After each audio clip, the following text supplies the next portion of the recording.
最近おじいちゃんいるから違うけど久しぶりにバイブスあげてこう嬉しそうできるスイカ How's it going, y'all, and welcome to Castaway Anime, your favorite anime podcast. As always, I'm Neon Manta. And I'm Crunchy Bagels. And we're very glad that y'all joined us on this episode 103 of the podcast. Today's Catch of the Day features Oshi no Ko, My Adventures of Superman, and my dear friend Nokotan. So if you stay tuned for all that, and as always, if you enjoy the podcast and want to hear more of our objectively correct takes, registered trademark, then be sure to subscribe to the channel here on YouTube, or follow us wherever you get your podcasts so you never miss an episode of Castaway Anime. Crunchy, how the hell are you? Never let me say when a video will come out again, because time has shown, alright, time has shown, time and time again, what a repetitive sentence, but it still rings true, that I can never keep what day to a is it deadline. We're recording this as of Sunday, the 18th of August, and you said that the video, well, before you said that, during the last podcast, did you say it was going to come out August 31st, the end of the month?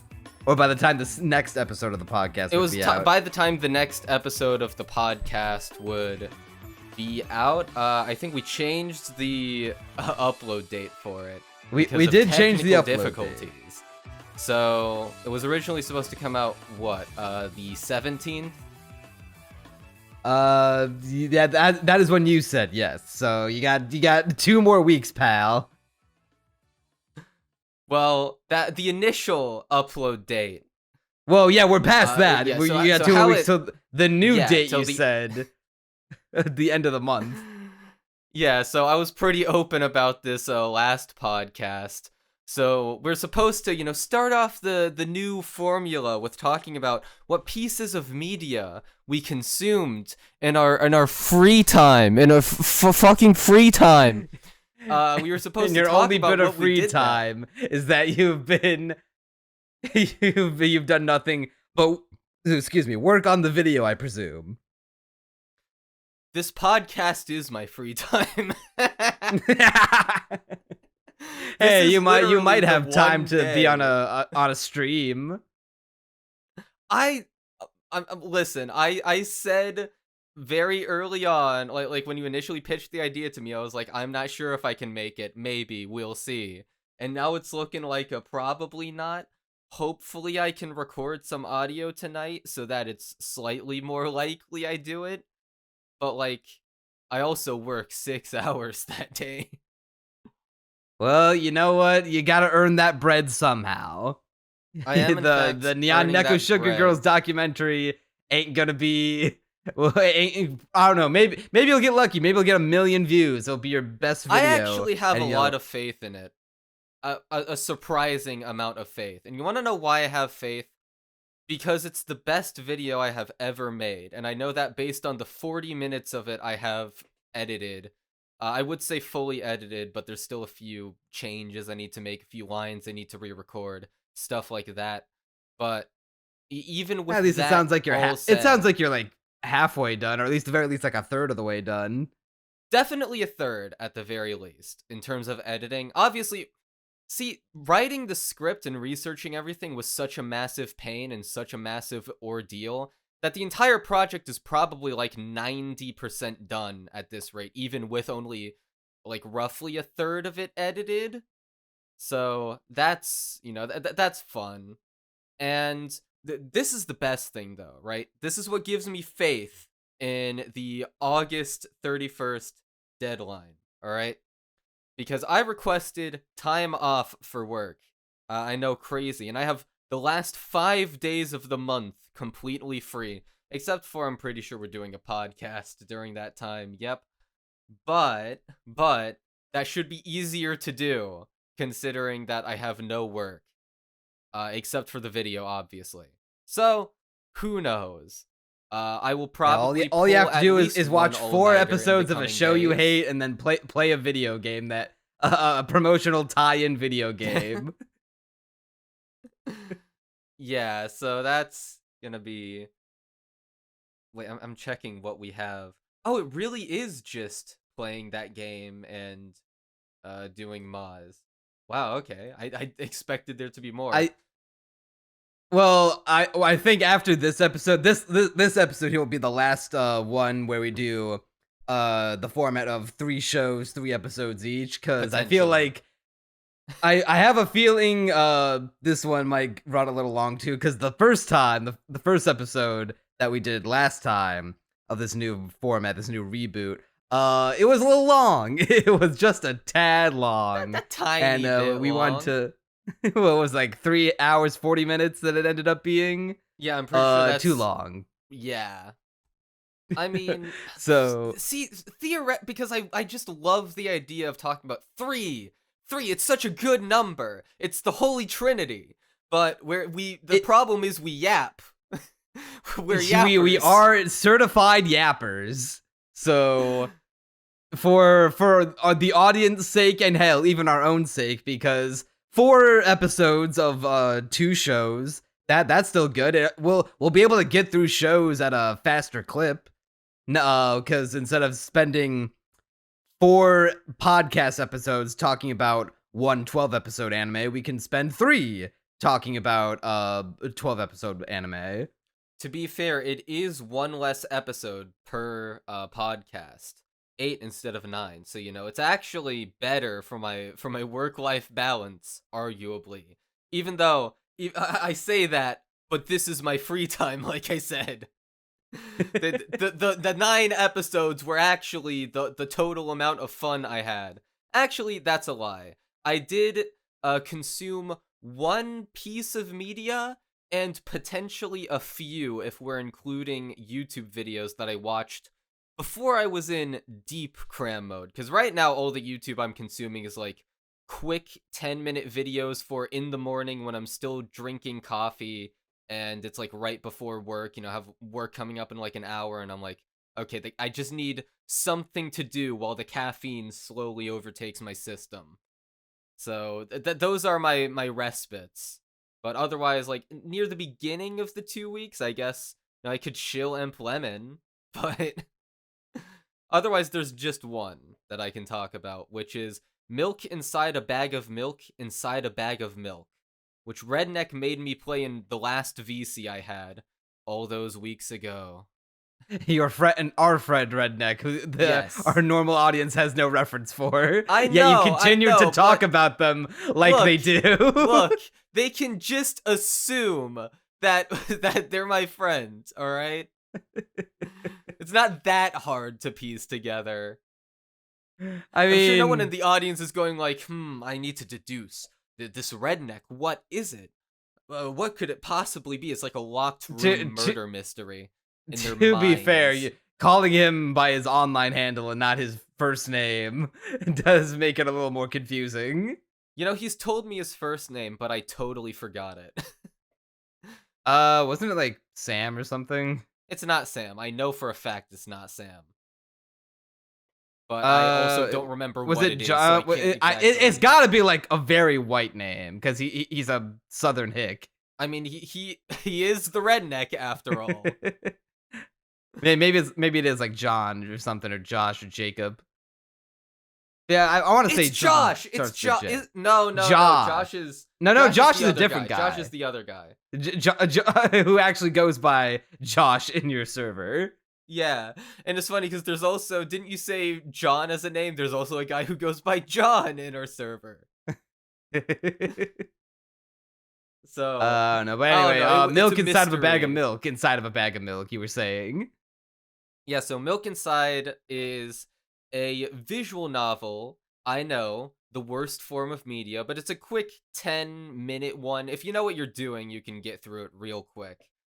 For me, even without knowing what I was doing, and I got the bad ending, even still, completing it took maybe 20 minutes. And there's a sequel to the game that Redneck really wants me to play called Milk Outside a Bag of Milk, Outside a Bag of Milk.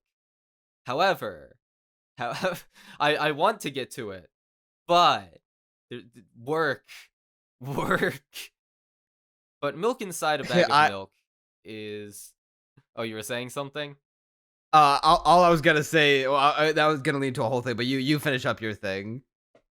Yeah, so Milk Inside a Bag of Milk is okay. Well, I'm about to go into a big tangent about the game, so if you have something unrelated to say, you better say it now. All I was it was gonna play off of your thing that I can spin off to what I've been up to later. Okay. But you said this game only takes 20 minutes to beat. It's really, really quick. And he gifted it to me on Steam. And so I have it now, and that's why I got to play it. So it's like, it's so weird. It's such a weird game. And that is its appeal. Because, okay, so you know how in Monogatari, you really hate how the dialogue is like winding and nonsensical and well, not necessarily nonsensical, but prattles on endlessly about topics that you personally don't care about, and who to a lot of people just seem like Nisio winding on and on about what he likes. So it's basically that, but even worse. even more that somehow, where characters will okay, so it's weird. I say characters, and there are in fact characters in the game, but you are a character because getting into this game is so difficult, right? So the way it's framed is this girl, and I guess spoilers for the game if you care about that. This girl is basically psychotic, like delusional. That the main character of this game is not mentally okay. And she, in order to leave the house, like even the point of the game is that her doing something as simple as buying a bag of milk is a mentally taxing endeavor for her. And so she has created this construct within her mind where you, the spectator, and the player are the visual novel player, and she is the character. And she is like playing this game in her head. And so she is imagining that someone is like providing her like responses in her head from outside like a game, you know, like a visual novel, even though she's never played a visual novel. And by having that outside force, like sort of helping her along, she is able to muster up the courage to buy milk from a grocery store. It is the weirdest shit. It is insane. So you're telling me this girl is like schizo? Pure schizo. Her Really, life is like a really video schizo. game trying not to go insane.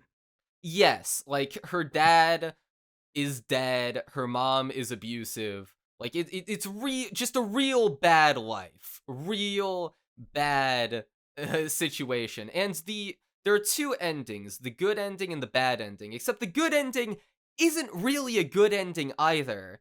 The good ending is you buy the bag of milk from the store and then go home to your creepy as hell mother, who is, you know, once again strongly implied to be abusive. At one point the main girl says like, oh, you know, if I don't get this bag of milk, my mom's gonna throw me out the window. And you get the impression that she is not exaggerating.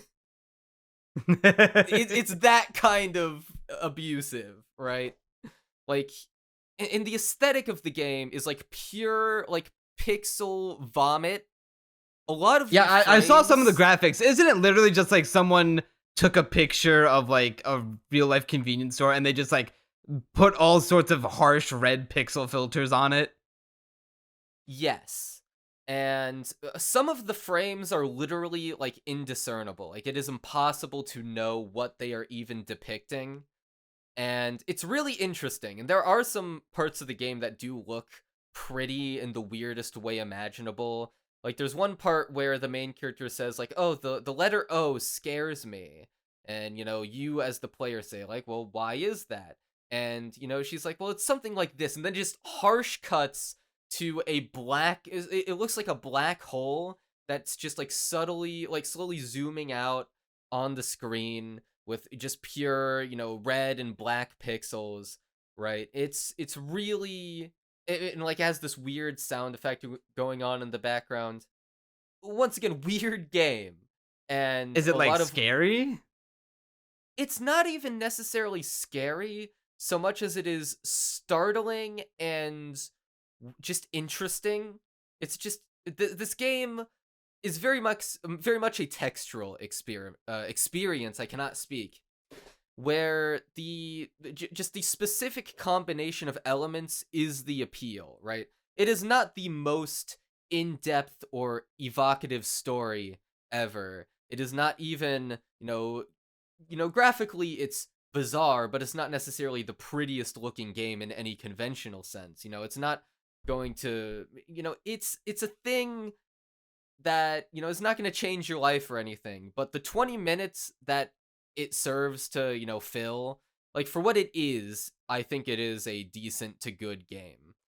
And, even because once again, the author just prattles on about useless stuff. Like, there's an entire multiple paragraph long scene of you trying to explain to this girl how to retrace her steps, how to, like, step backwards, and she just doesn't get it because she's that I guess that insane or that stupid, and just kind of like joking around with you.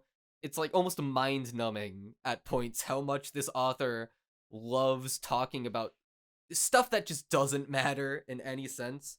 Like, for example, like the title of the game, Milk Inside a Bag of Milk Inside a Bag of Milk. It's like the most convoluted wordplay in existence. And granted, this game is originally Russian, and so the wordplay probably makes more sense in Russian. But the idea is that the milk inside of the bag is the bag of milk. But the bag containing the milk, once again cannot speak, is also the bag of milk, and so it's a bag of milk inside a bag of milk, and it goes on ad infinitum. It's you kind of have to strain your brain to get what the title is getting at. And as far as I know, that title doesn't even have like any thematic significance. It's just there to be weird. And that's really what this game is. It's there to be really fucking weird. Yeah, I know this game is like a hardcore like cult following for how weird it is.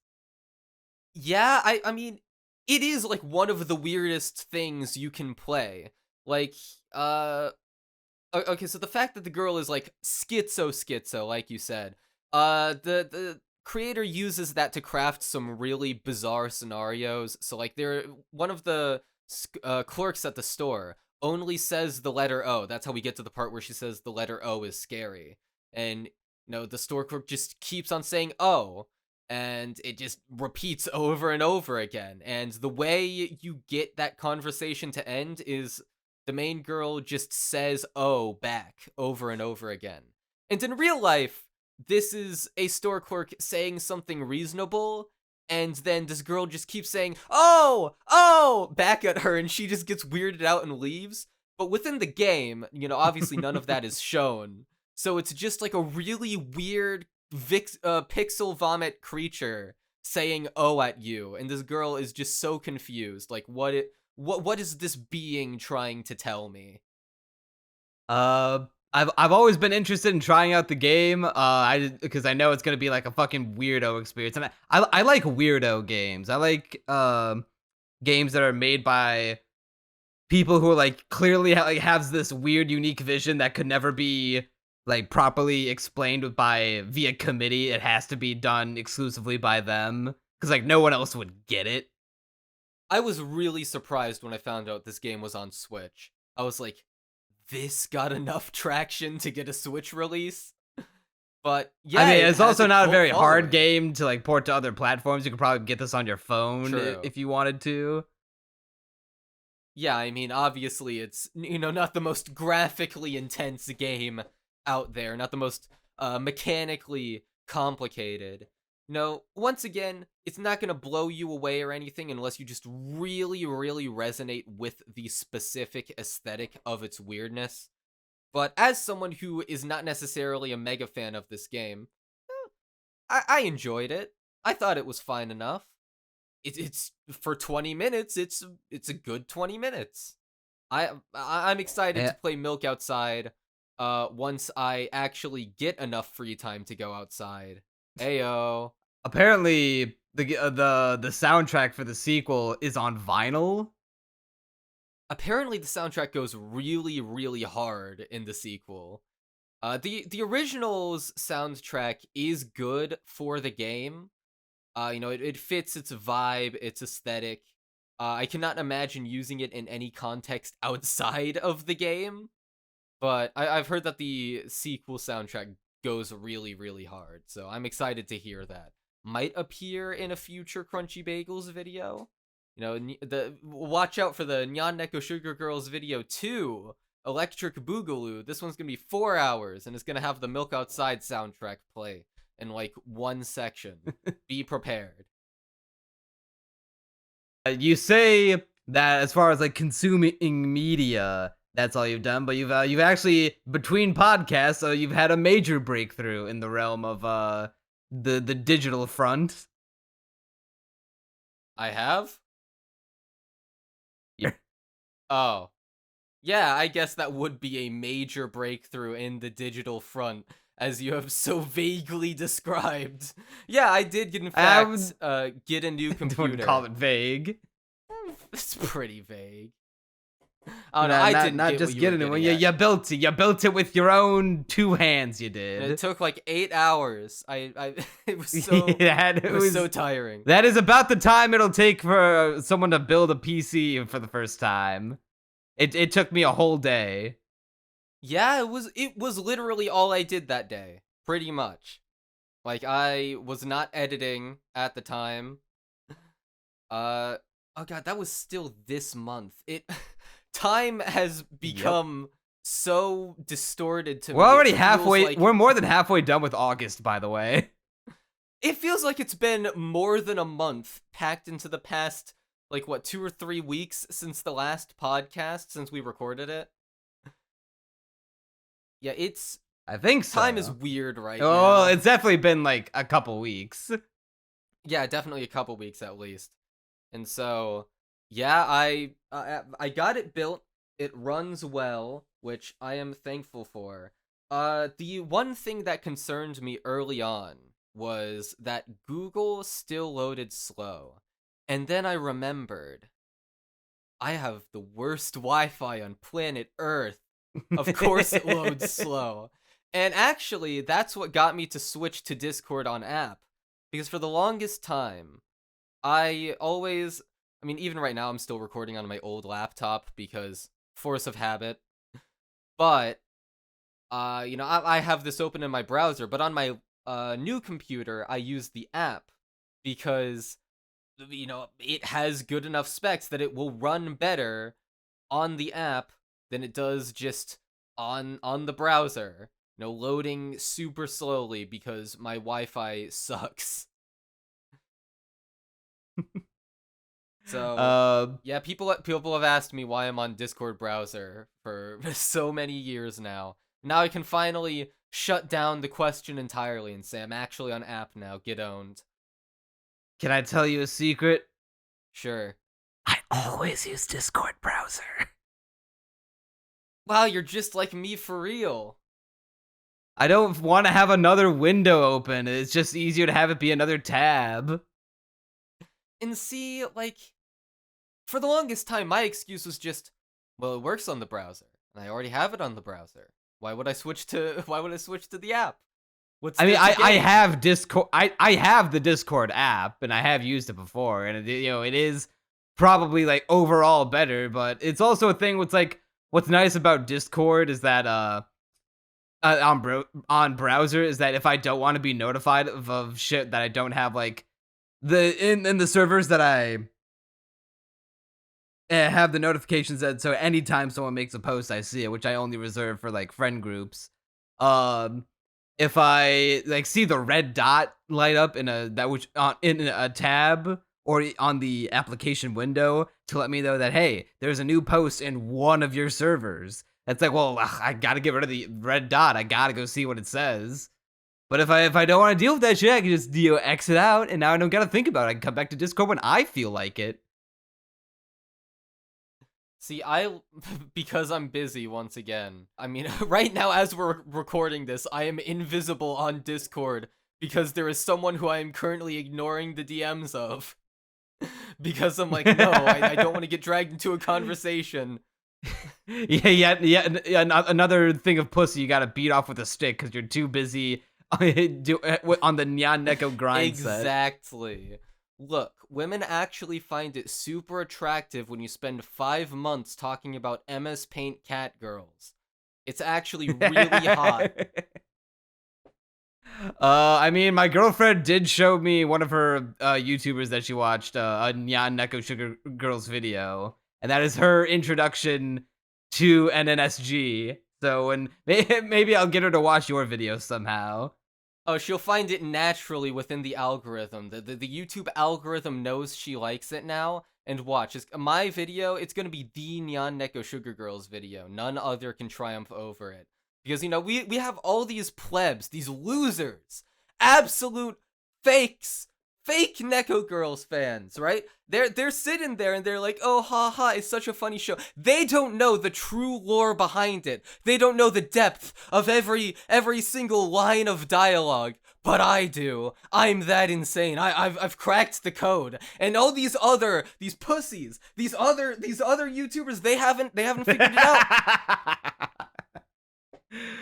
Well, ladies in the audience, if you feel your nether region starting to get a little moist down there, his DMs are open at Bagels Crunchy on Twitter.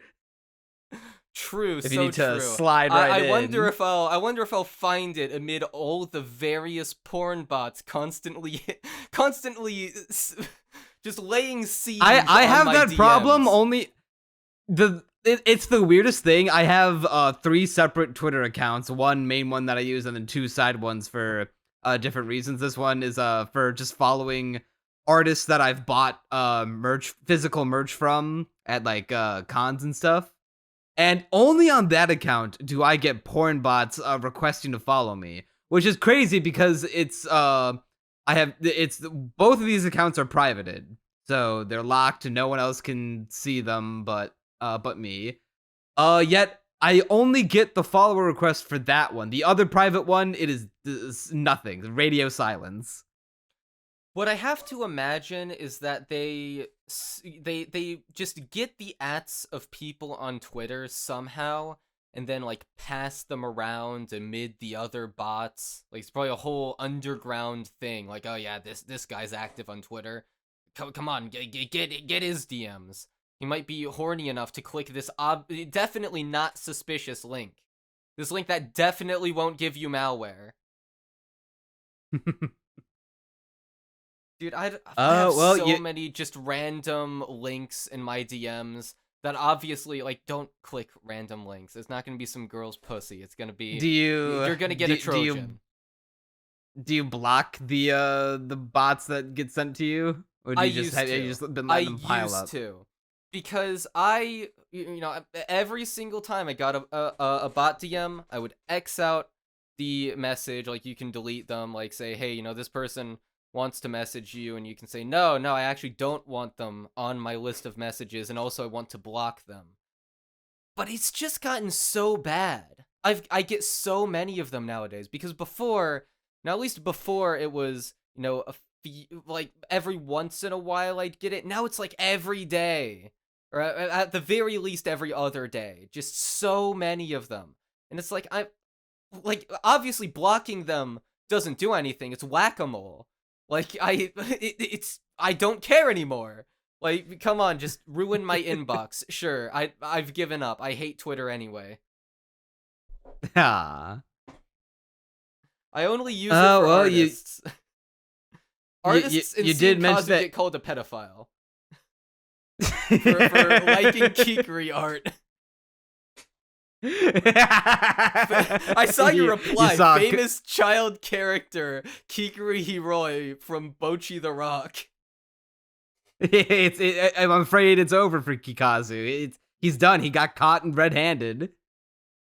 Man, I can't believe that someone who was Did you see that his original post Yeah. blew up? Yeah, I did. It has like 80,000 likes. No, dude, it has like 130,000 likes now. Oh, it's even At more. least. Okay. It went viral. Look, all I'm saying is Kazu's point was based. That's all I'm saying. Like the was in fact was based. Literally just torture porn. Yeah, like fuck that guy for trying to meet up with a kid, but at the same time, that's just straight up vigilantism. Yeah, I don't trust Especially when they any started of these punching pedo and then hunters on he YouTube body on checked him YouTube. into that metal pole that was holding up that awning. I didn't and they even watch broke the it. whole thing. You're making it like sound even worse than what I had seen. I from it is like you described, it is torture porn, and apparently, I don't know how much of this is fake and how much of this is real. Apparently there's another clip of them where they have the guy, they're shaving his head and making him eat like hot shit, like hot peppers. Like Yeah, when I saw that, I was like, okay, that's like gotta be fake or something. You know, I bet it is, because I'm not sure if you know about this situation, right? So the Mama Max drama. Mama Max was a famous pedo hunter on YouTube. He was probably the pedo hunter on YouTube for a while. However, at the beginning of all of his videos, there was a disclaimer saying that all the events shown were fictitious. And initially, people gave him the benefit of the doubt, saying like, oh, you know, it's just there for legal reasons. You know, it's just lawyer speak. Turns out, they literally were fictitious. He literally made it up. And that was there. Sure, it was lawyer speak, but it was lawyer speak because if he didn't put it there, he would he would be open to getting sued, and he probably still is open to getting sued, honestly, even with that disclaimer. I mean, wait, if he said that they were fake from the get-go, then No. what's Okay, the harm? so it was text on screen, but every other part of the videos was meant to display it as real. He would go on podcasts and say like, "Yeah, I got that guy. No, we're doing tons of legal work to get him locked up." You know, he was making himself out as a hero. And, you know, the strong implication from his actions and from the way he carried himself was, hey, like, this is just lawyer speak. But nope.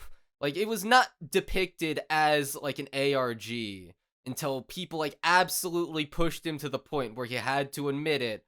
Like, yeah, it's just fake. This is not real. Like, it was a whole debacle.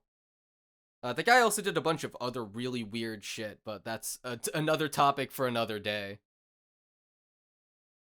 Yeah, we're already about like 30 minutes We're in. way off and we've topic, been dude. We're so we good. Russian visual novels, new PCs, and wannabe Chris Hansens on Twitter.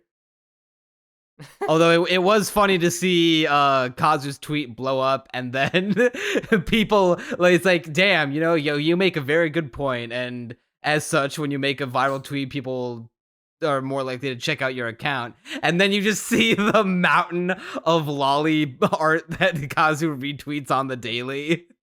Does he retweet that much? I don't actually check Twitter that often. I have retweet. He's one of the few people I follow I have to have retweets turned off for. I see.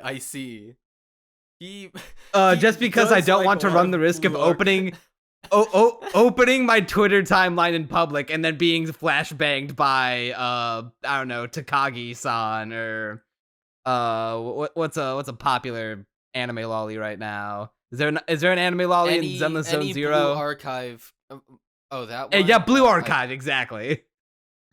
Tons of Blue Archive. I imagine.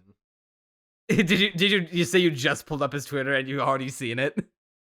No, I could pull it up right now. It's probably one of the first things. And actually, random aside, why does Kazu argue with all these people? he gets in so many I think Twitter he genuinely arguments. enjoys it. That's insane to me. That is unreal. Oh my god, Dragon Volume 2 the cover. first retweet on Kazu's account is a clip from Make, the nerd character, vibrating in a massage chair, but it looks like she's coming. Oh, that's great. So I do in fact see gushing over magical girls Yuri.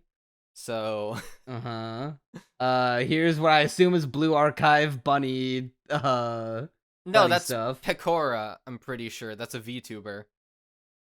Oh, okay. God, I know a VTuber name. That's so sad. Yeah, more lewd Makane, more A gushing lot over of magical gushing girls art. because he's Yeah. Oh, and there's the Blue Archive girl. I recognize that one. Don't know her name, but I know yeah, she's from Blue yeah. Archive. Yeah, here's one of her, I'm pretty sure topless, just, in a tasteful way. You can't see her chest, but Yeah, I've already closed out of the it's, Twitter. I've seen enough. yeah, didn't mean to put Kikazu on Twitter on blast, but, Look, if it makes you friend of feel the better, podcast. Kikazu, your banger tweet was based, all right? We both conceded that. However, Blue Archive. Yeah, it was very funny for him to, for people to be like, yeah, this guy makes a good point. Wonder what else he tweets, and they just get bombarded by Blue Archive Cunny. I don't even think that was like most people. I think most people God, and I hate this attitude so much where if you in these, wannabe Chris Hansens weaponize this where if you criticize them, you're on the side of the pedos. And so there are some people who get really reactionary about that and so scroll through people's Twitter to find dirt because I guess they have nothing better to do than to be a keyboard warrior. It's really Twitter has a lot of goofy behavior. That's my take on Twitter. It's a bit of a bit of a circus. That's the Twitter experience in a nutshell.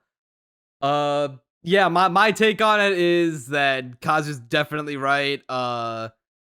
If it's fine to want to expose them, but a lot of people are definitely doing it for the clout and not doing it for the let's get these bastards off the streets and into jail. And also the point of To Catch a Predator, the Chris Hansen show, is also to as like a warning shot to other potential pedophiles. Be like, yeah, if you try to like pull this shit, there's a strong possibility that Chris Hansen could be waiting around the corner and to be like, hey, not only have you been caught in 4K Ultra HD in being a pedophile, but now we're gonna just broadcast this to the entire country. So your like name is now forever ruined, and now also scare other pedophiles into being like, hey, if I go out and try to meet this kid, is there a chance that I'm next? Am I gonna be made a fool of by Chris Hansen and then go to jail afterward?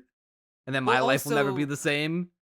My biggest issue with these YouTube vigilantes is that they aren't working with police.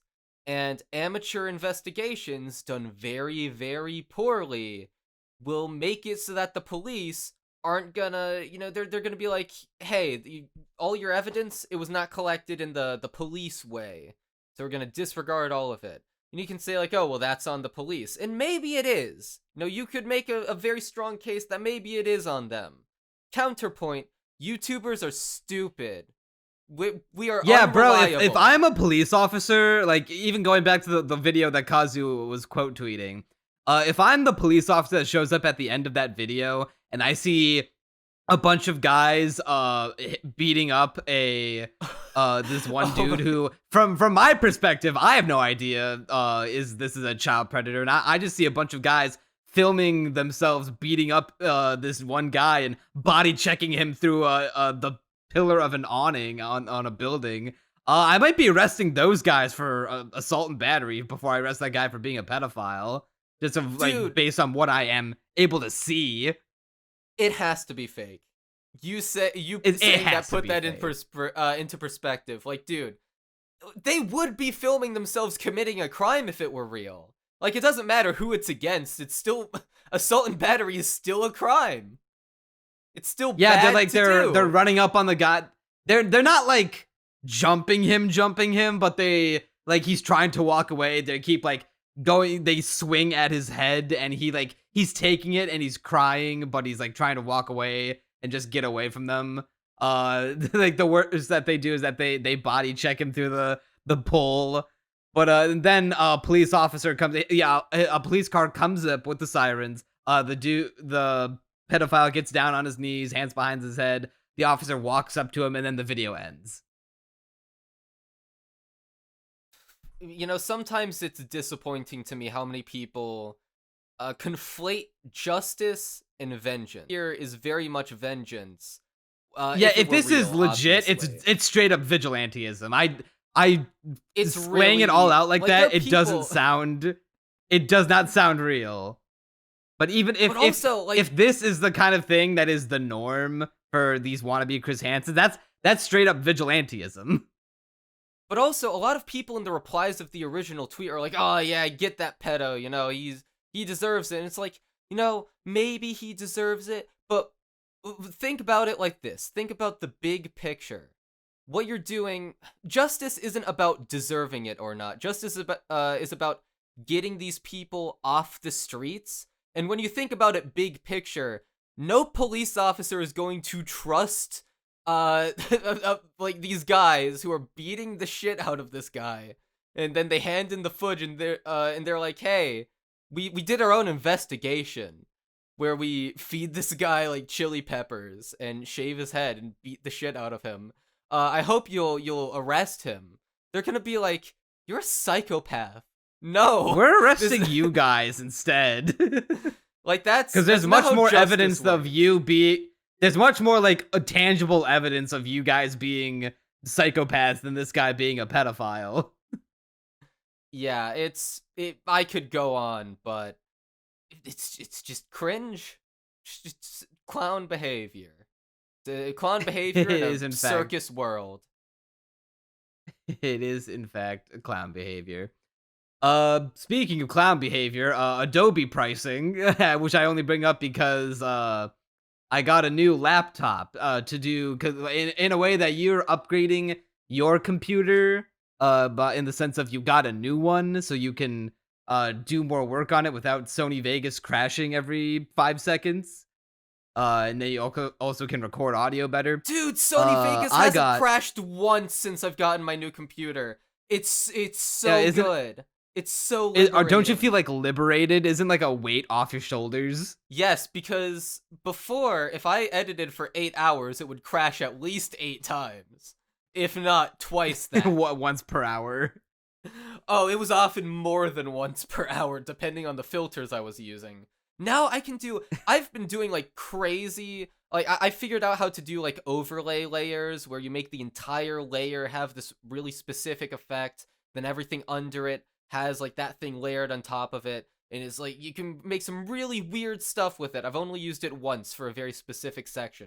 And I'm like, bro, this would have crashed my computer or my old laptop like 50 times. Like, I wouldn't have even been able to put combusted it in the video. into flames. Yeah, it probably would have, honestly. Meanwhile, I can just casually put it here, and it plays just fine. You know, like, the only bits of lag are on, like, if you go full res playback on some sections, where you're using, like, high res images, like, okay, then it'll get, like, a little choppy. I don't care! It doesn't crash! That's good enough for me! This is infinitely better than what it was before. I'll take it. Yeah, so you got yourself a new PC and I got myself a new laptop because I figure with my job working at a news station, I'm working the overnight graveyard shift, and at a certain point, all I gotta do is just like gaze out upon the screens and make sure that they're running. But then I've got like 3-ish hours of downtime, and I'm kind of just sitting here twiddling my thumbs. At first, I started bringing video games as mentioned in the last podcast, I was on the hunt for a mobile game, but then I said, fuck it, all these mobile games are cringe. I'm gonna just bring my Game Boy Advance to work in the year of our Lord 2024 and play some Game Boy and Game Boy Advance games. So I played a couple since the last podcast. I played Kirby's Nightmare in Dreamland, which is a remake of Kirby's Adventure on the NES, which is lauded by Kirby fans as one of the best games in the series. To which I say, y'all are fucking whacked out of your minds. That game is so unbelievably bad. I was shocked at how bad that game was. Oh, really? The only Kirby game I've played is Epic Yarn and the original for the Game Boy. Those are both banger games. Adventure is also it's it's the worst part of Adventure on the NES, which Nightmare in Dreamland is a remake of, is that the controls are very kind of like wonky and slippery.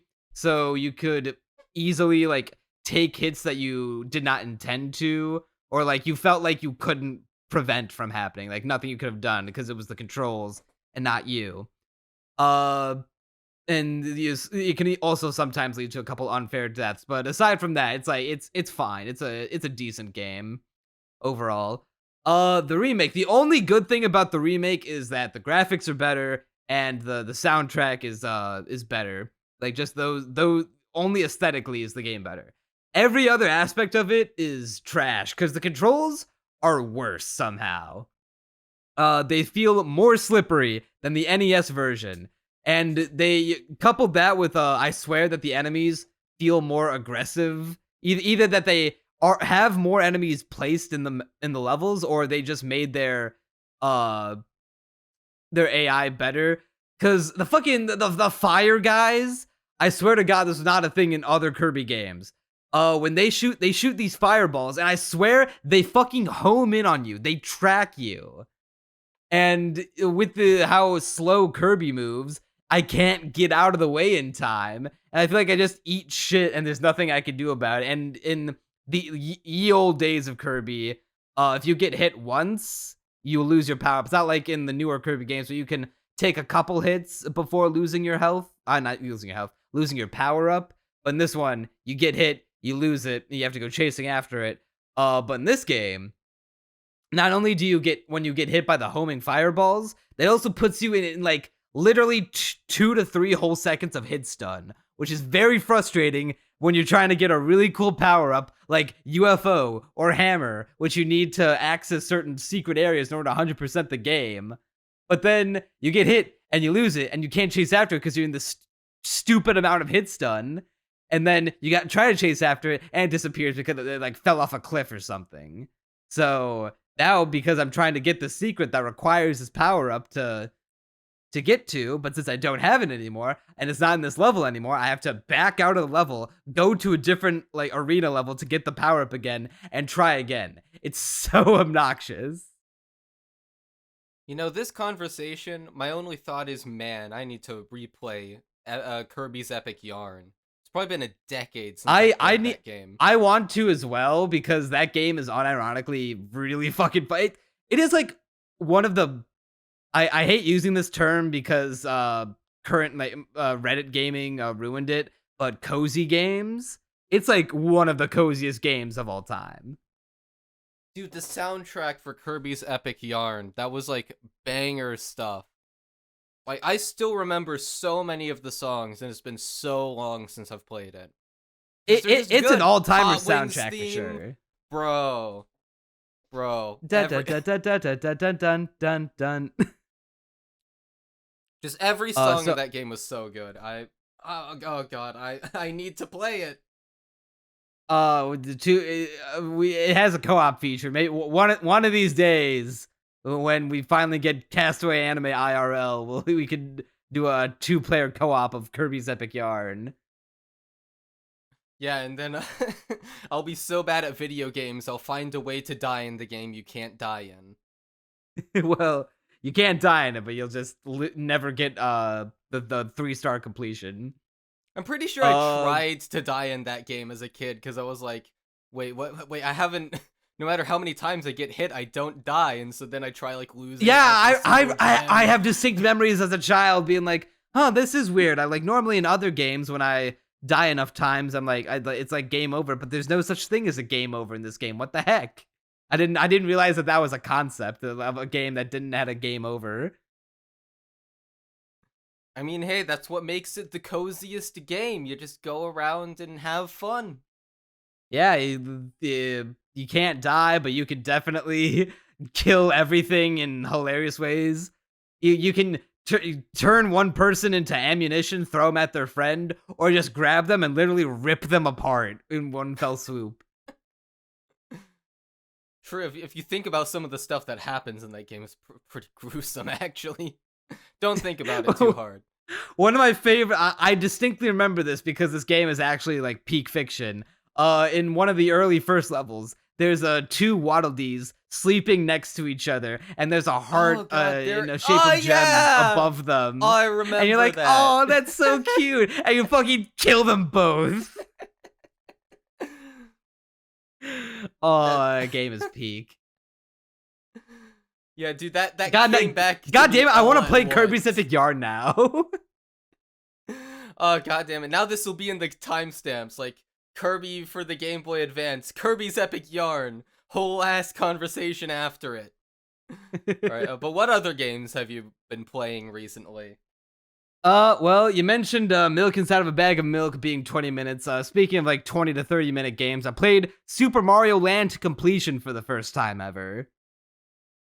I have also played that game, but never to completion, because it's very... you can tell it's old. It's old, but it's actually, it's pretty decent. Like, it's, like, nowadays you would have to give this game away for free, or at the very least sell it for like $1 or $2, because you couldn't release a 30-minute game like this. It's 30 minutes to beat it normally, another half hour to beat it on hard mode, because the game is only 12 levels long. And each level will only take you like 2 minutes to beat. Yeah, well, not if you suck at it like I did back as a kid. I'm not sure how I'd fare nowadays, because that's another game I probably haven't played since I was like 14 at the latest. I have not touched that game since I was like a teenager, and I 100%ed it on my first try. Like, well, I never got one game. I died a couple times because as is pretty common for these kinds of old games, the physics are a little wonky, and the hit detection especially is a little bullshit. There are times where I've definitely jumped on a Koopa at the proper angle, but instead the game says, no, you got hit. Say goodbye to your weird bouncy ball power-up, which is the not the fireball. But aside from that, the game is it's pretty fun. It's like if you have an hour to kill and you want to like knock off a Mario game off your backlog, it's a good time. I'm a big fan of the geography and the aesthetic of the game. I like how Sarasa Land is literally just like a weird hodgepodge of Stonehenge and Egypt and China. My main memory of that game is how fucking catchy the main theme is, where it's like da da da da da da da da da da da. Dude, the soundtrack on the game is great. Yeah, the soundtrack is fun, especially the I don't know if this is a hot take, but the underground theme in that game better than the like traditional Mario underground theme. I do not remember it, unfortunately, so I would have to go re-listen to it. It's the one that goes... Oh, goddamn, I keep conflating it with Gritty Desert in my head. Cause I remember because it has like a banger remix in Brawl.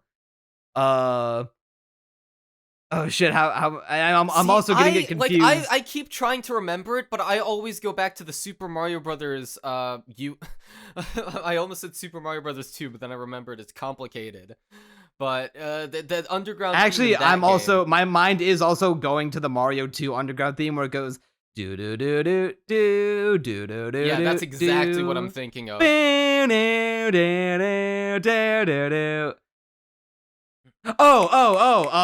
underground theme that goes down down down down ba da da da da da da da da da ba da da da da da. That's Mario Land 1. That one.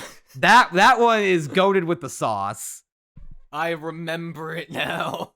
And I remember the Brawl remix for it, and especially when it showed up in like Subspace Emissary. Ooh, peak. Okay, I have to re-listen to that then, because it's coming back to me vaguely, and I think it's goated on the sauce, but I need to confirm its goatedness. Yeah, it's definitely fun, and also the shoot 'em up sections in that game. Even though it was only 2 levels of the 12, they were the best parts of the game. I don't even think I got to one of those when I was a kid. There's only 2. The last level is a shoot 'em up, and then the last level in the second world. So the sixth and 12th levels are the shoot 'em ups, where first time you're in a submarine underwater, the second time you're in a plane in the air. Oh god, but now it's coming back to me vaguely. I think I might have gotten to the first shoot 'em up. Oh god, now I'm reaching real deep into the trenches of my memory.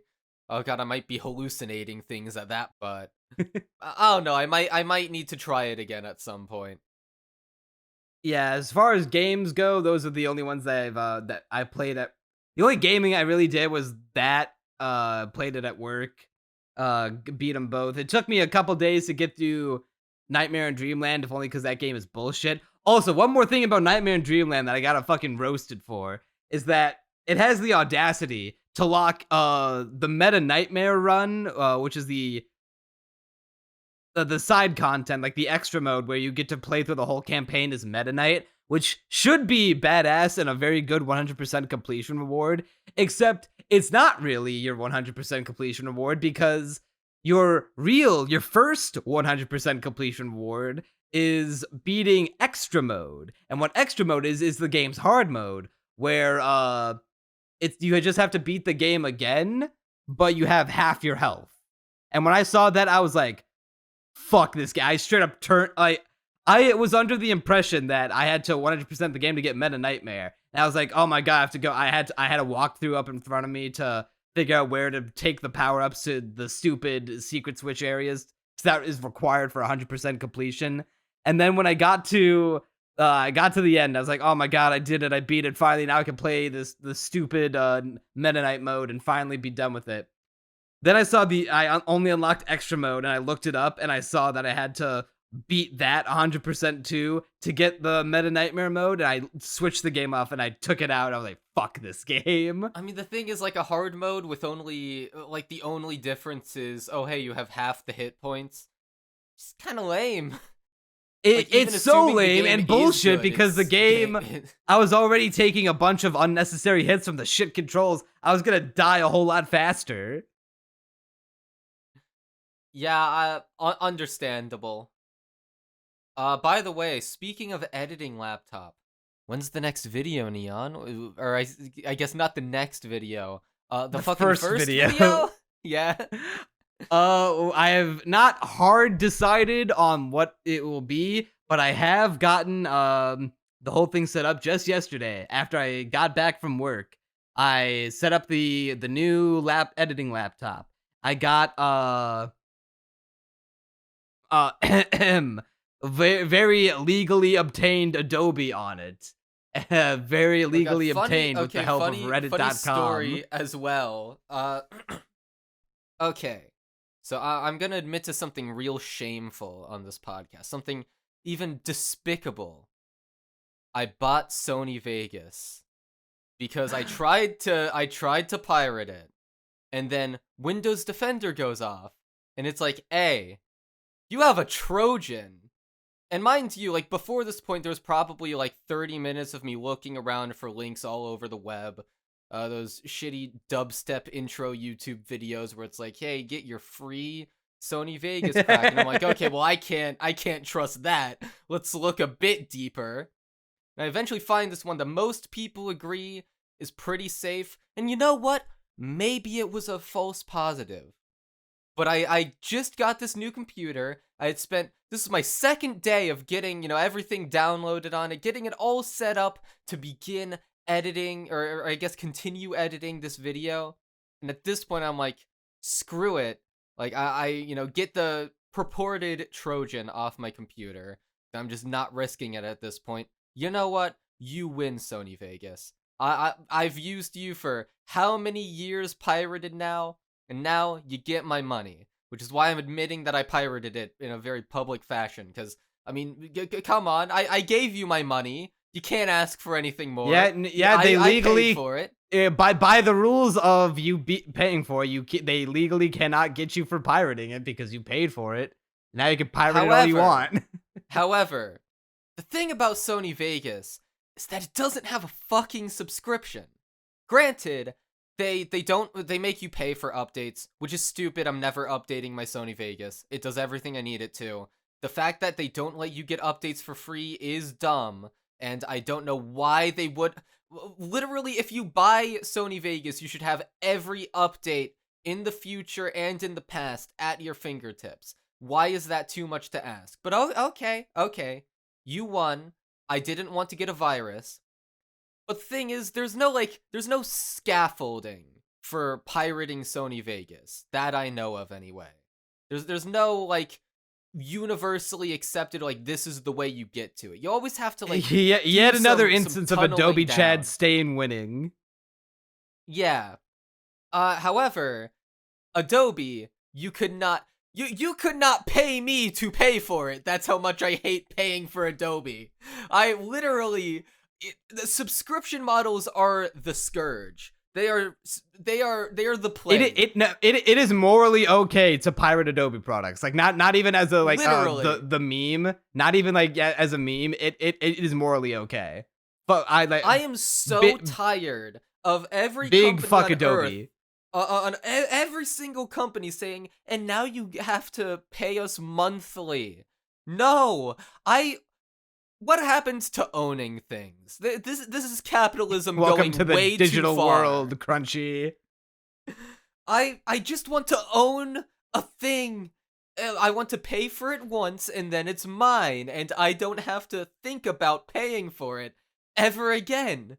I think Adobe would make so much more money if they just sold licenses to yearly versions of Premiere and Photoshop and all that shit, and just like charged very small amounts to like get the new like yearly versions with like some new features if you want to. Literally, okay, Adobe would have my money if they had like Adobe Photoshop. Let's say it's $100 to buy Adobe Photoshop.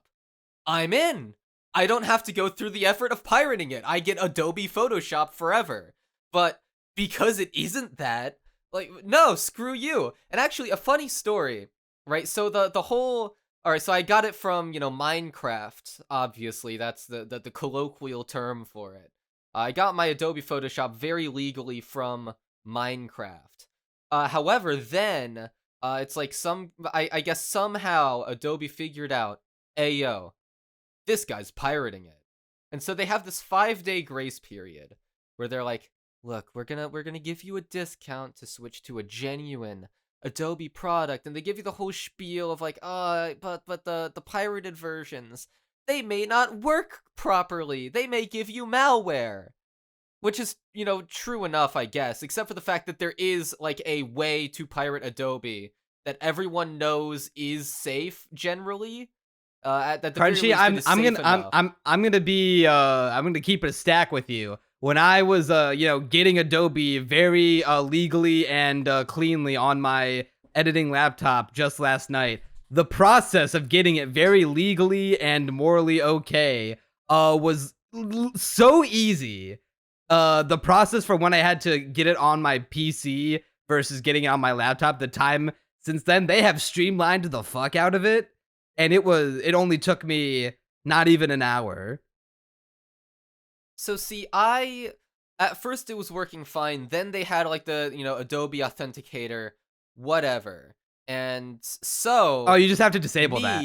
Yeah. So, well, no, I had disabled it. Somehow Adobe still figured out.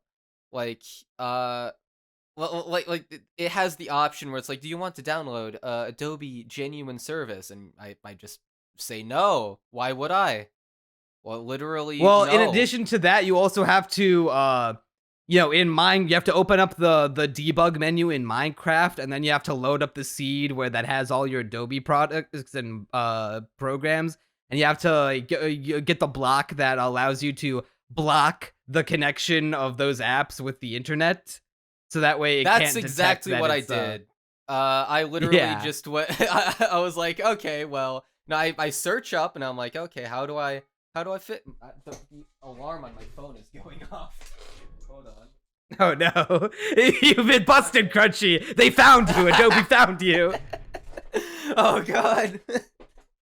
But yeah, it's really simple. And that, like, the funniest part is I'm technically like in the clear Adobe knows that I have the Minecraft Bedrock edition instead of the Java edition. And they're like, no, you gotta switch to Java. And I'm like, okay, but my computer has this fancy feature. It's called Minecraft Pocket Edition.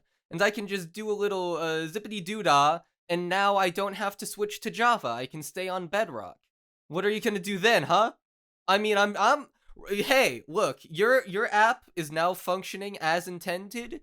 You gave me that 5-day grace period, and I just extended it a little. That's all. No, there's no biggie. So yeah, fuck Adobe. Paint an even to paint an even clearer picture of how like easier it has gotten.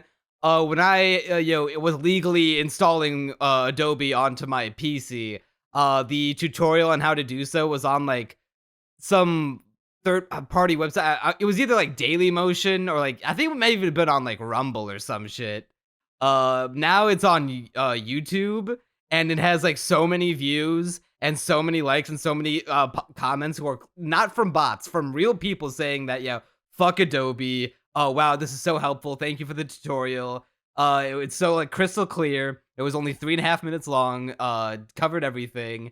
And then in the sidebar, recommendations is of why is it so easy to pirate Adobe products? I got that exact video in my sidebar. Ever? It's like it's like a subculture. Like and that shit is on YouTube. That shit is just on YouTube, being like, hey, it's like here's how to pirate all of these Adobe products. It's so fucking easy. It's like it's so easy to mod your 3DS. It's so easy to pirate Adobe. Look, maybe Adobe would have the funds to sue these people if they didn't make it a subscription service, and also if they didn't. Not only is it a subscription service, pricing that they're getting sued. Yeah, not only by is it a bullshit. Not only is it a bullshit subscription service that you can't even just buy the license. You can't even do it for individual programs. You have to buy the whole Creative Cloud.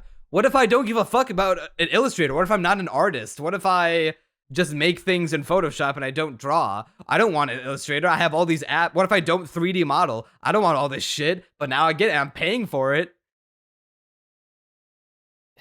Like, to me, maybe the people at Adobe are just they're just big-brained geniuses. They just get it on another level. But to me, it seems like a real simple thing to fix. Look, I have a job now, and so I can pay for Sony Vegas. And I did. 'Cause I don't need to pay a subscription. I just have it now. I have Sony Vegas 22, and I presumably have it forever. Hopefully, if I don't get it forever, I'll fucking kill Sony Vegas. But literally, like, that's all it takes. It's safer than, risking getting a virus. I don't have to go through the hassle of finding a new way to pirate it every time I get a new computer, which, I mean, presumably I'm gonna have this computer for a long time, so, that's far in the future, but even still, like, that's a convenience that is worth the money to me, considering how much I use this program. And so, like, just price things. Look, it's the age-old adage. Piracy is a service issue, not a consumer issue. It's only a consumer issue when they're literally too young to have a paycheck, and then once they get money, it's a service issue. Like, that is the reality of piracy.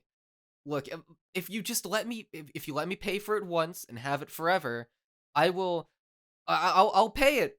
It seems fine enough, fair enough. I use these apps all the time. Sure, why not? When I was in college, and I got a student discount to get the programs, and this was, I think, pretty sure before the rise of PenG that helps you, the add-on that really helps you with those Adobe products, makes them run even better.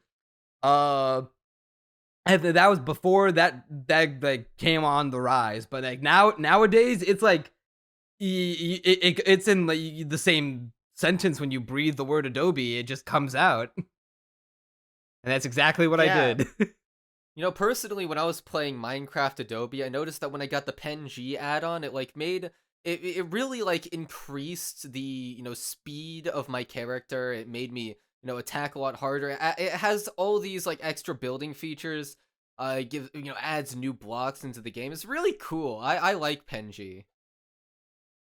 Yeah, I'm a big fan. So I got that all on my editing laptop now, and I have in fact already started working on a video for it just yesterday. Don't want to say exactly what it is to give an air of mystery, but I will say yesterday was the research portion of the video, we'll call it.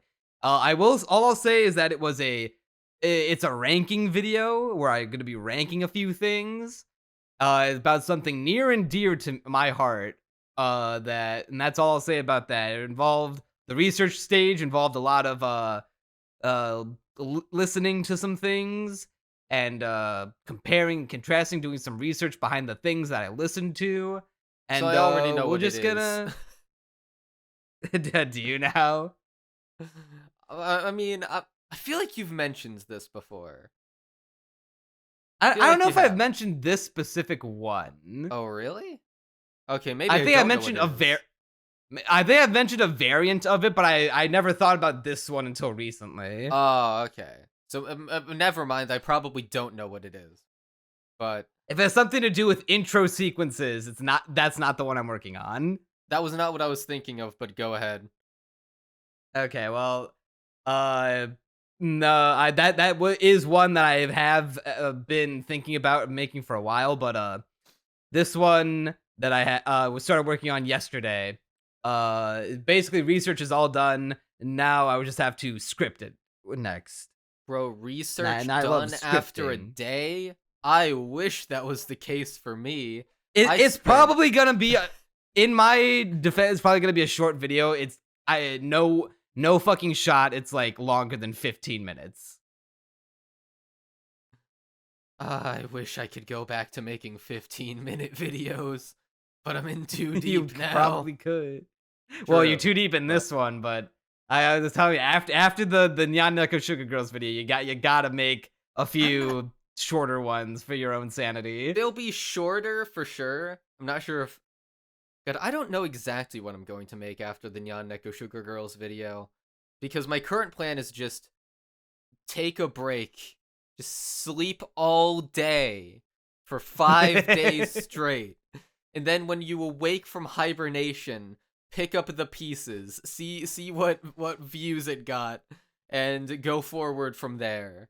No, listen, the future of the channel hinges heavily on how this video is received. If it is received well, I think I have some ideas of where I'll go. The Nyan Neko Sugar Girls video is supposed to be part of a series I want to start up. That should be really cool if I get it off the ground. That should be basically my ideal type of content. And if you don't get it off the ground, if it bombs, I'll kill myself. I was anticipating you saying that. Oh really? Am I that predictable?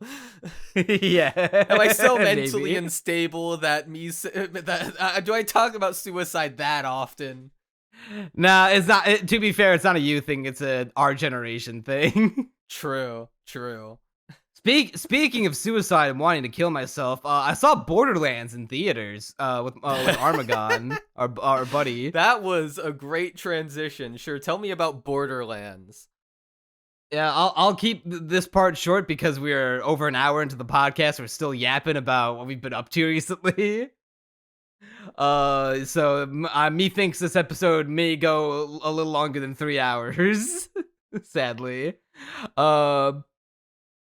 Yeah, Borderlands, horrible movie, god awful. Armagon, I when it came out and it was getting like all these shit negative reviews, I was like, oh, it's gonna be like bad, and I was like, I rang up Armagon and I was like, bro, we gotta go see it, and he's like, I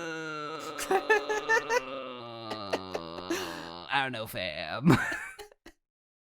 So I had to sweet talk him into it. I bought his ticket for him because I had enough credit because I'm such a movie bro that I have a bunch of credits from seeing a bunch of movies. So I was just like, all right, I'll get you your ticket for free. So we both saw it for free, and we still wanted our money back. Because it's the worst part of it is it's not funny bad, it's just boring bad. That's the worst kind of bad. Yeah, it's like, imagine the best way I could describe the movie is that imagine if you took Guardians of the Galaxy and you like took a razor sharp hose to it, you jammed it into its stomach, and then you vacuum sucked all of the personality, the humor, the visual effects, all the soul out of it. Sounds like a walking husk, which is probably how you felt watching the movie.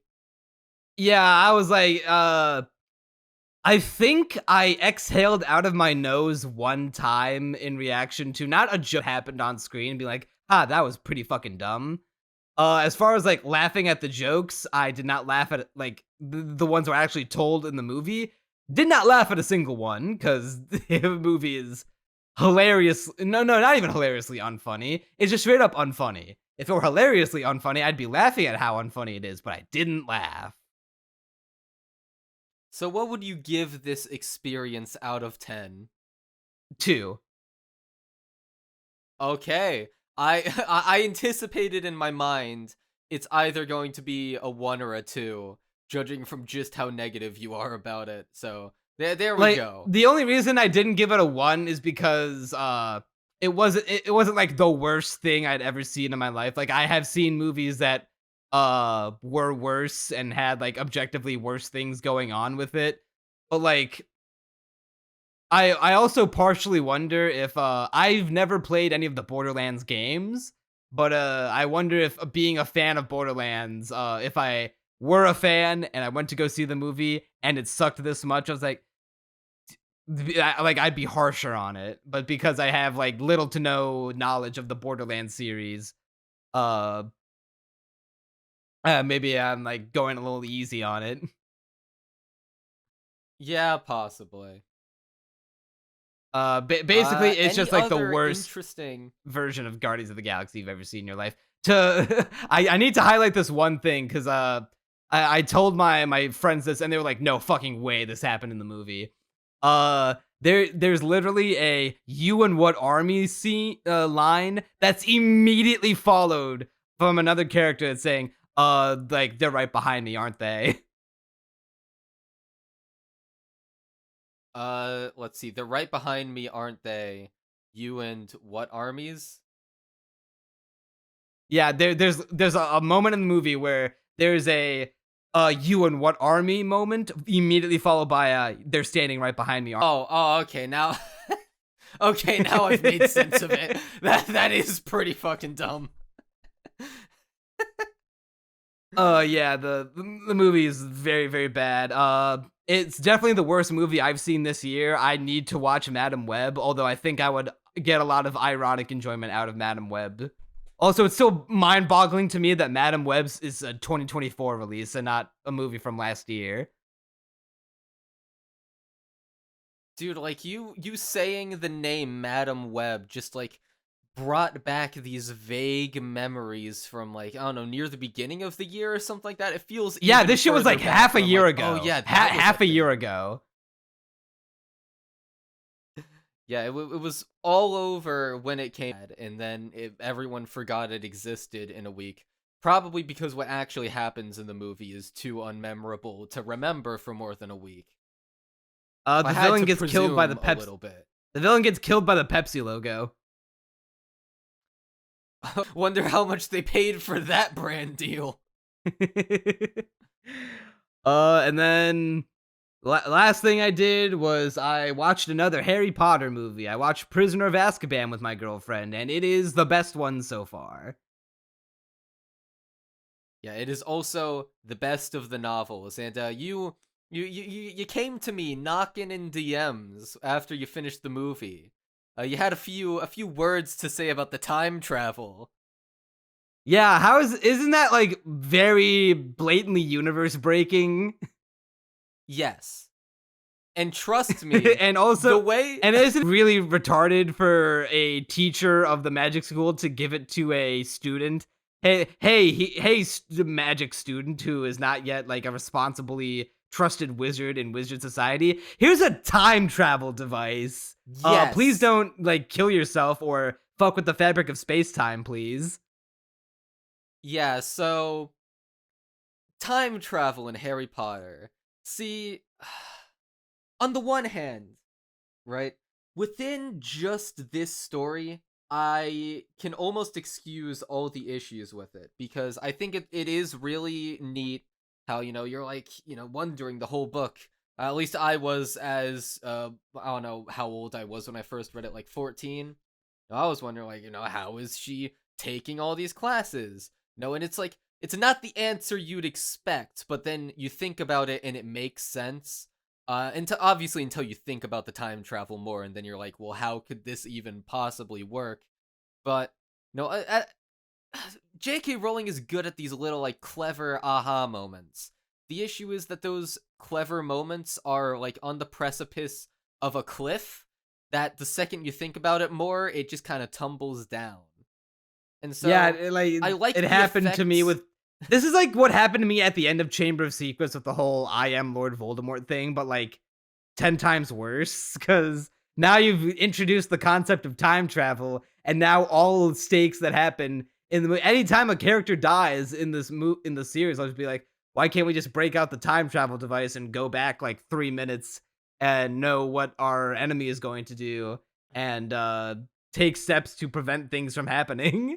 Well, J.K. Rowling may have she may have found herself in that exact conundrum there, and I'm gonna keep it real vague until you actually watch Goblet of Fire and Order of the Phoenix, right? Goblet of Fire, let's just say something bad happens, and fans presumably were like, hey yo, couldn't we just go back in time and prevent that? And J.K. Rowling thought to herself, she thought to herself real hard. And she's like, but I want to kill people. Killing people is nice. And so she thought real hard. True to life. And she found a way to erase time travel. However, it is the dumbest thing in existence. It is the worst possible way to try and undo. She went back in time to undo time travel. I am halfway through Goblet of Fire, and it is crazy to me that when the Death Eaters show up in that massively, hilariously bad tonal whiplash scene of going from the Quidditch World Cup, which we don't even get to see, by the way, which is a massive cuck really? moment. Dude, that was described in the book. What the hell? The book didn't have that issue. The Quidditch World, like, do you actually get to see the World Cup match in the book? Yeah. You get to see the entire thing, and one of the characters in the match is important to the plot. So, like, yeah, of course we have to see Crumb, the match. right? The Crumb. Bulgarian dude, right? Yeah, he shows up throughout the book. Yeah, he shows up. Yeah, he's introduced in the movie when all of the like the nationalities are being represented at the Quidditch World Cup, and then like let the game begin, and then it cuts to the Weasleys and Harry at their family's tent.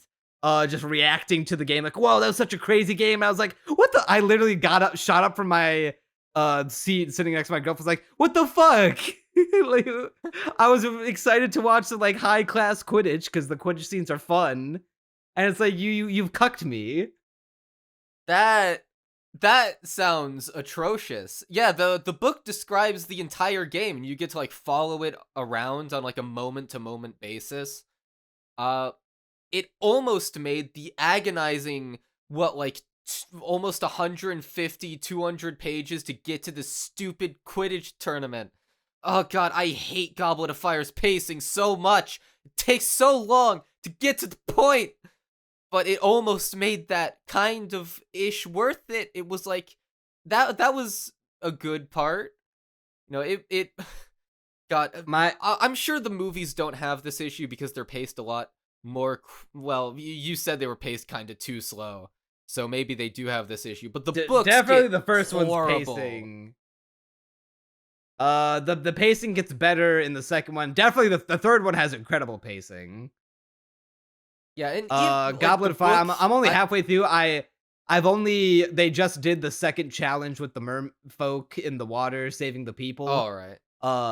And that's as far as I got in Goblet of Fire. I will say the hilarious tonal whiplashes of being like, oh wow, we're at the Quidditch World Cup. This is so cool, and then terrorism. Man, I'm it enjoying. made me laugh. I do be enjoying this soccer game. Holy shit! It's the Ku Klux Klan. And then in my mind, I'm kind of thinking like, hey Hermione, you got that time travel watch on you? Can we like go back in time and like maybe do something like alarm people, being like, the Death Eaters are coming, the Death Eaters are coming? Yeah. I mean, she doesn't have it anymore at this point, but you would wonder why someone with that power wouldn't do something. You know, dude, the issue with time travel is that if someone is able to time travel, they are ostensibly the most powerful being in the universe, and you really have to be careful with how you implement it. Like, one of my favorite pieces of my single favorite piece of time travel fiction, I have not seen that much of it, Steins Gate. They put really heavy limitations on the time travel because it's literally built from a microwave. Like, the time travel machine is homemade from a microwave, and they time travel by reversing the way the plate on the microwave rotates. It's hilarious and goofy and doesn't make any sense, but that's kind of the joke. And, you know, having those limitations, you kind of need to have them, or else all of a sudden all the stakes go away. Yeah, at least when they introduced time travel into the Owl House, at least they had the decency to be like, okay, you can't do it via a device. There are only like little portals that are constantly moving at this specific part of the Boiling Isles, and even then, they're only accessible for like this brief period of time. Then they're gonna be inaccessible for a very, very, very long time. Yeah, you have to do that. Like in Steins Gate, the mechanic is that they can only at first Okabe can only go back like a few hours, and then by gradually changing things, he's able to go back further and further and get more and more time. And it gives it, God, I love Steins Gate so much. It gives it like this really like visceral sense of forward momentum. Like, yes, like as we go on, he gets more and more time to like collect himself and, you know, think about things and like, you know, plan ahead. It's really cool. And then in Harry Potter, it's like, anyway, this Hermione could be God if she wanted to, literally. Yeah, it's dumb, but the rest of the movie was pretty banger. I'm very sad that the Spanish dude who directed it did not stay for the rest of the movies. Because even like going into Goblet of Fire, like you feel that there's like an energy that was present in Azkaban that's just gone in this movie. I was listening to like some long ass review of every Harry Potter movie, like one of those ranking videos. I presume by Cosmonaut Marcus. Yes. And I never ended up finishing his series on it. I just had it on in the background while doing chores. And according to him, the directing just gets flatter and flatter after the third movie with each successive sequel, which it doesn't sound great. That's why I only plan on watching the third movie. Especially because, like, once again, the appeal of Harry Potter to me is, like, the fact that it is a book. There are things that only a book can provide that make Harry Potter good. And so unless you really go above and beyond to be like, hey, I'm gonna direct this really well in a very film-like way because I'm awesome, I'm an auteur. Unless you do that, I'm not gonna be interested. Except for the fact that I hate the pacing. The goddamn Harry Potter books, they just don't get to the point quick enough. Why couldn't we have got an editor on that? Goblet of Fire doesn't need to be 700 pages. Could have been like 400. Yeah, the directing in the first three movies are good, but Goblet of Fire, I'm only halfway into it, but it definitely has the least good directing of the movies I've seen so far. Although shout out to Moaning Myrtle being a freak. Dude, I was surprised in one of the books where she literally like says like she went to the toilet to kill herself. Like I was trying to drown myself, and then I remembered I was a ghost, and I can't drown myself. I wasn't even talking about that. I was talking about when Harry takes the golden dragon egg to the water. Oh into yeah, the that bath scene. to learn it. And then Myrtle's just like, "Oh, He gets hey, all- Harry. You don't mind me, keep doing what you're doing, babe." Damn, Moaning Myrtle be freaky for real. That's why they call her Moaning Myrtle. Also, I joked to my girlfriend Sam when Harry falls in love with what's her name? Cho Chang. Cho Chang. Yeah, the Yeah, Asian yeah. I said, oh my girl. god, like the first female can any kind of attraction for. He's got the yellow fever, and then she got mad at me for saying that. And then she got doubly mad when I doubled down when the Indian twins showed up. Oh no. The Goblet of Fire is when the racial diversity of the movie shoots through the roof. Because I was like, I don't remember the cast being this racially diverse. The only black character I remember throughout the first 3 movies is the Quidditch announcer. You know, it's funny. J.K. Rowling seems to have realized that herself while writing the books. That's why Hermione is actually black. This was definitely she definitely intended this the whole time. She did not write in Prisoner of Azkaban. She did not describe Hermione's pale face. She did not. That didn't happen. Fake history, fake news. Like it is a theory you're making up. Hermione was always black. The publishers just held her down. Also, by the way, throughout the books, Hermione, everyone makes fun of her for trying to stop the slavery of house elves, and that's played up for comic relief. So, J.K. Rowling better count her blessings that Hermione isn't black. Like, that's all I'm saying. I do love how my favorite joke Harry Potter related that I told my girlfriend was when Sirius Black showed up, and I was like, yes, and his arch nemesis, Casual White. Oh, that's good. That's good. it got her good. But yeah, we've been yapping for 90 minutes now. It do be like that. We can't stop ourselves. But to be fair, listen, we're good at yapping. This is what we do. It probably makes the podcast more people have been entertaining pretty anyway. positive to the new format. The only criticism that I've seen so far is that's too long. So sorry. Last time I checked the comments, I did not see any. Have people replied yet? There are not any. Well, the only comment was on Spotify, and it was from my girlfriend. Oh, so she is in fact a listener of the podcast. Yes, I did manage to pester her enough into watching it, and she probably jumped ahead to the Harry Potter part of the conversation, and now she's listening to this. And hi, babe. Hi, you should watch my Nyan Neko Sugar Girls video. Go back to the timestamp where we talk about it, and then prepare yourself. It's gonna be a movie. It's gonna be better than Harry Potter. But isn't gonna be better than the sequel to Undead Unluck that we're finally moving into the news. Yeah, Undead, it's back. It's getting renewed. Personally, I was a fan of Undead Unluck, to a reasonable enough degree that I will be there for season 2. We'll have to cover it on the podcast. And you know what? It's not season 2. Oh, it isn't?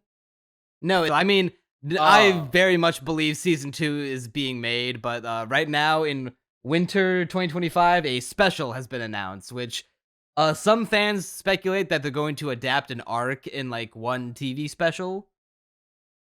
For some reason, I thought season 2 was like definitively announced.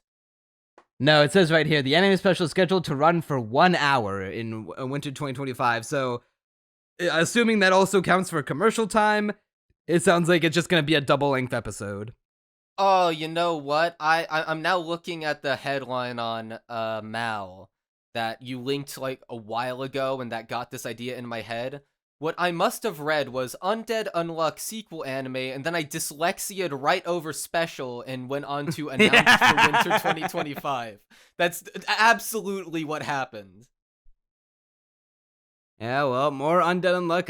I'm down. Hopefully, fixes the issues that I had with it in season 1. Mainly they give the animation time to cook. They cut down on the bullshit recaps, and they how many minutes do you think this special is gonna be of recaps? Oh, you know what? They could pull a Wonder Egg priority and make it like the entire first half of the episode. Don't remind me of that shit show. I still have the trust issues from like how could you have a show with so many badass moments and then end it the way you did? Wasting my goddamn time. No, what they're gonna do, they're gonna recap the entire first season. Oh, you know it's gonna be even worse. Like the last final minutes are like the last 5 minutes are a cliffhanger for season 2, and then the entire rest of it is just, hey guys, remember season 1? Well, you better not, because we're gonna show it again. Just in montage. Run it back. Yeah, so that's pretty much all about that. So when that comes out, you can look forward to us covering it on the podcast. You can also look forward to us covering Dawn to Dawn, maybe the Ranma 1/2 anime. Maybe even the Terminator anime that is being made. Maybe even ReZero Season 3. We could actually get a head start on it if we wanted to, because all of our episodes are available now. Yeah, so anime has had a rather, just a tiny bit of a leak, just a little drip out the faucet. Apparently, people are saying that upwards of the entirety, well, not upwards of, because you can't go upwards of the entirety of something, but 6 episodes to the entire thing of Ranma 1/2 were leaked, apparently, allegedly. People, back when I checked on Twitter, were not sure exactly how far they spanned. But what I was dubious of was how many of these episodes were finished, because anime production schedules, if you don't know about them, they tend not to be finished on time. Anime literally it's not airs uncommon for them unfinished to episodes. completely not be finished with all their shit until like the broadcast has begun. Like I remember watching like a Did You Know video about Dragon Maid, being like, oh, did you know like the anime didn't like wrap production until like the 7th episode aired.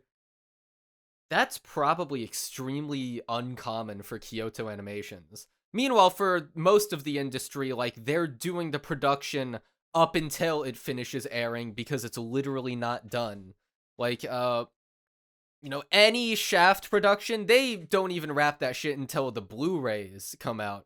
Like, they literally have to fix it up for the Blu-rays.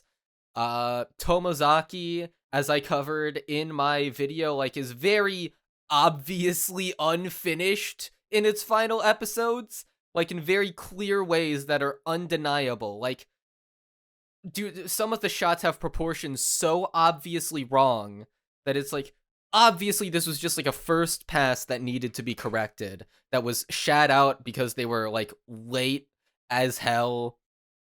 I know in a lot of Mappa productions, like Yuri on Ice, different broadcasters were getting different versions of the episode because they'd send it to one and then they'd be like, actually, this other guy, we're gonna give you this version of the episode where we fixed this mistake. And then, the next guy, we're like, oh, actually, we changed a little more.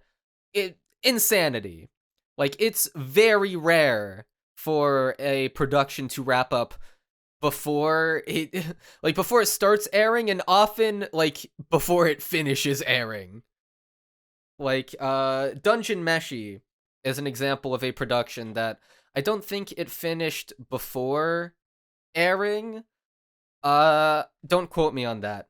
But I know it finished, like, by the time I was making my video on it, everyone had, like, finished everything. It was all, wrapped up and complete, because the director is, like, very notoriously good at planning things out, of knowing how to allot workloads very efficiently, of getting people on board this project who can make it work. Whereas other directors, like Imaishi within Trigger, their productions tend to go pretty late. They tend to, just kind of take things as they come, go crazy bombastic with it, and, just rush against the deadline.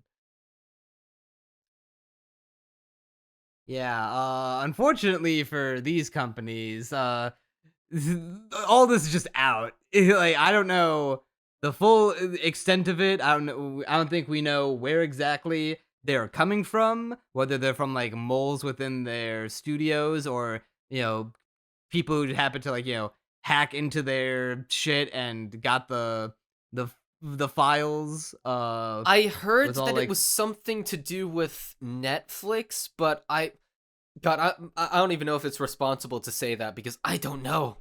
I saw ramblings on Twitter. I never heard anything about Netflix. All I know is that as far as the list that I have here, maybe this list it has gotten bigger since then, but we know that the first episode of the third season of ReZero got leaked. Dawn to Dawn's first 6 episodes, allegedly the whole 12-episode show got leaked. That one's a little dubious, but definitely the first 6 episodes have been leaked. The entire Terminator anime that's been made, I think for Adult Swim, got leaked. The Mononoke movie got leaked, and the first 2 episodes of Ranma 1/2 got leaked. And in order to verify this, I did skim the first episode of Dawn to Dawn and the first episode of Ranma 1/2, and yeah, like they're finished. They got leaked. Rest in peace. Is and the fact that like it's not the fact that they got leaked is like the thing in itself, is the fact that all of them got leaked like at the same time. Like this is one of the biggest leaks in like all of the anime industry, right? When's the last time it has to there was be. a leak of like this magnitude? It's probably some like obscure incident from way back in the day that no one even remembers anymore. That probably happened at some point. But, for my time in the anime industry, not in the anime industry, goddamn, following anime, following the anime industry is what I should have said. In my time being an anime fan, this is the first time I've ever heard of like a serious leak like this. Yeah, I've never heard of a serious leak like this happen before in my time here as an anime fan. Been like the 8 years I've been like following the release of anime. It's crazy, and I don't know how it's gonna affect like the bottom line of these studios, because like they're not exactly in like high quality watchable resolution that's like 240p. They're obviously not subtitled unless you get fan subs to subtitle them for you. They have the timers, the frame counters on the show itself. The best thing to come out of it is the leaked Dawn to Dawn opening. I did see featuring a song that. by It goes Creepy Nuts. crazy.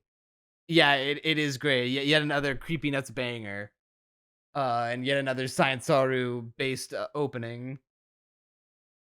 Yeah, I mean, but in yeah, terms like, of in terms of fan reception and their willingness to give money, this won't affect anything financially, because most of these people were just gonna pirate it anyway, and most people who pirate either don't have money to spend to begin with, or will eventually spend money on the things that they like and only those things, like I do. The only way I could see this hurting them is if other companies see that and decide like, oh, maybe if you guys are just gonna let these embargoes slip, like maybe we shouldn't work with you or whatever. Now, I could see that happening, but more than likely its impact on their finances specifically will be negligible, if I had to guess.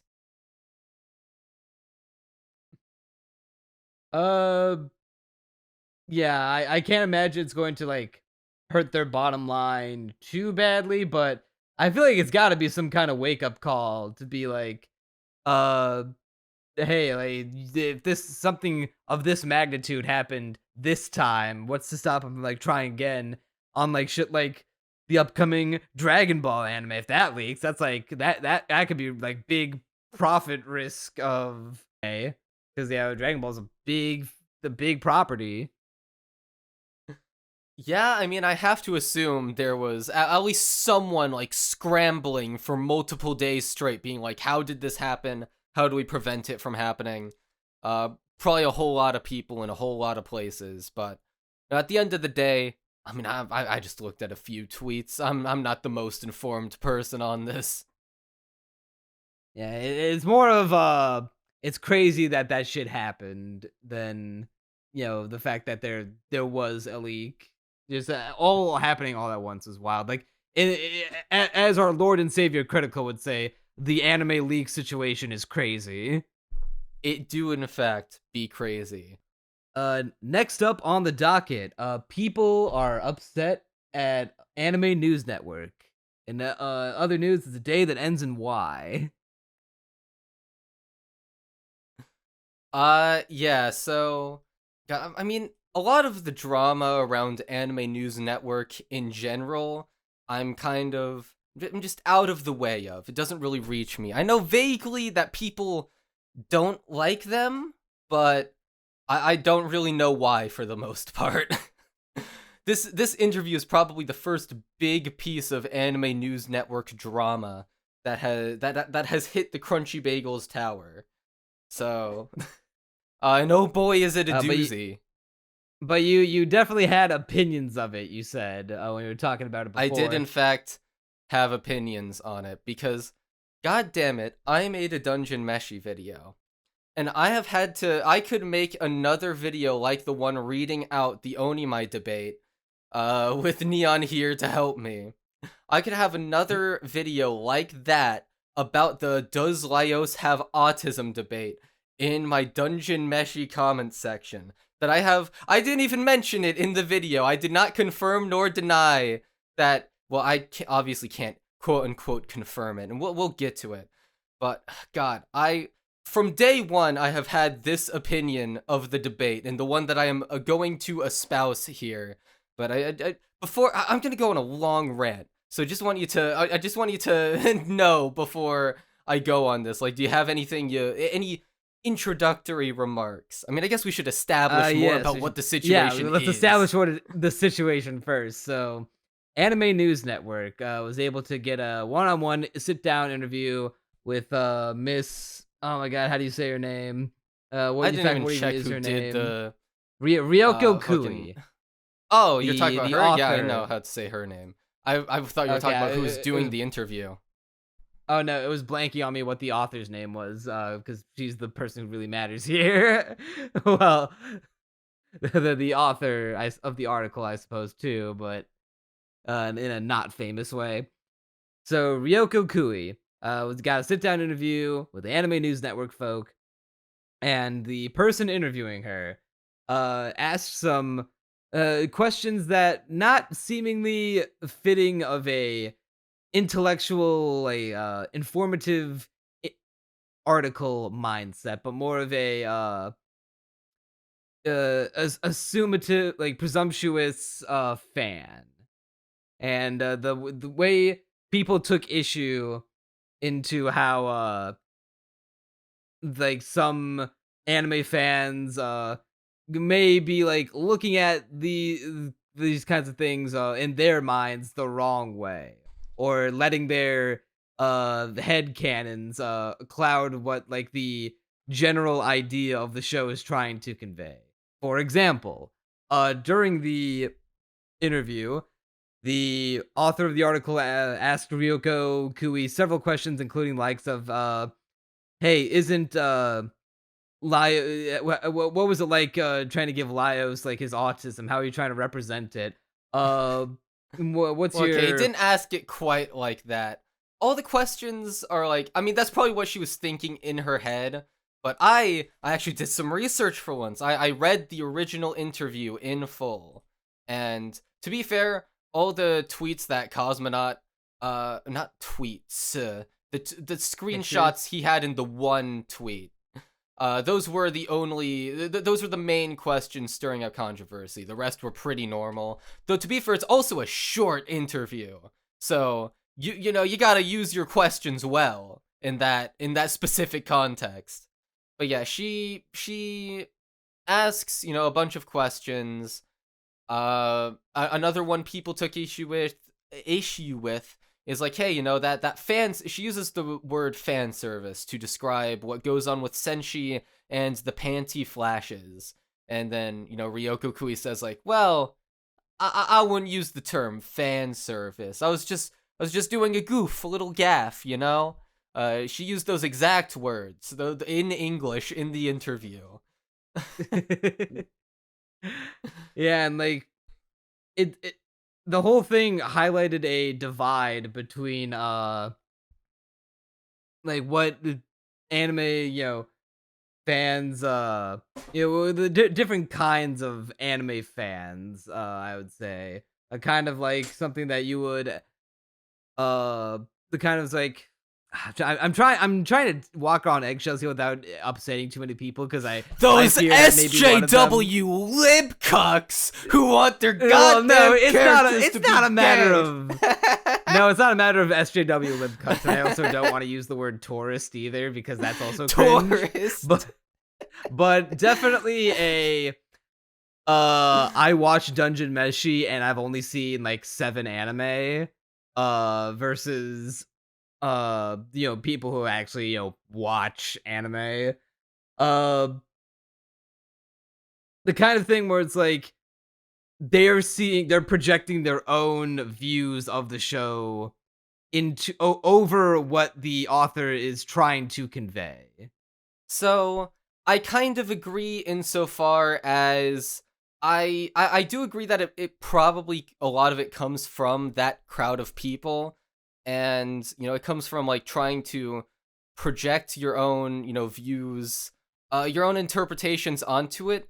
However, this gets real complicated, because I see no inherent issue with saying, let's steelman the phrasing a bit here. Let's say you're autistic, you're watching this show, and you're like, man, Laios, you know, he's a bit awkward. He doesn't really pick up on social cues. He says things that, you know, seem just really out of pocket. Like, to bring up a specific example, in one episode of Dungeon Meshi, you know, they're sitting together having a snack, and Laios is like, you know what? Maybe it's a good thing that my sister got eaten by this dragon, because it meant to, you know, we met Senshi, and we got to eat all these monsters, and you have this fun time. And everyone else is like, what the fuck? Your sister's in a dragon's stomach, Laios! What the hell are you on about? It was like, I mean, I was just saying, I was just thinking, you know? Stuff like that. That doesn't really, you know, reflect the current mood. That doesn't really mesh with it. Doesn't meshy with it, you could even say. I'm a genius. And so that's like why people are, you know, having this thing to say about Laios. And I don't think it's wrong to say like, oh, you know, I'm autistic and I relate to that, and that's cool. Like, why would we, you know, bring down that perspective? I think there is value in seeing something in art that the original artist did not intend, right? I'm a big death of the author boy. I believe strongly that once an author puts their work out there, that they can't just retroactively say, hey, also this is canon.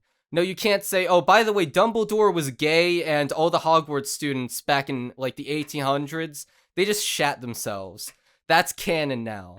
You know, if you treat the author like a god, yeah, that is canon. But, you know, death of the author. Like, no one believes that happened. The issue comes in I feel like people have this obsession with being like, no, it's not just that I see this thing in the story, it's that the author intended it. The author, the almighty author who is the god of this world, they also have to believe in their heart of hearts that Laios has autism. And so all these debates in my Dungeon Meshi comment section are all about proving that Laios is autistic, that this is definitely the intention of the story. That is the implication I get from them at the very least. This obsession with being like, no, Ryoko Kui, like, she wouldn't... I saw this justification. The reason why it isn't said in the story is because it's a medieval fantasy world, like, they don't know what autism is or whatever. And I'm like, this series has magic and monsters in it. Come on. We aren't adhering to realism here. So... Because, to me, it was fucking obvious from the get-go that no, Laios isn't, like, intended to have autism. Like, watch and pay attention. Like, it's there. It's obviously not the intention. But it doesn't need to be the intention. Like, you can say, oh, but, you can even say, in my head, I'm like, in my interpretation of the story, I don't care if it's not the correct one.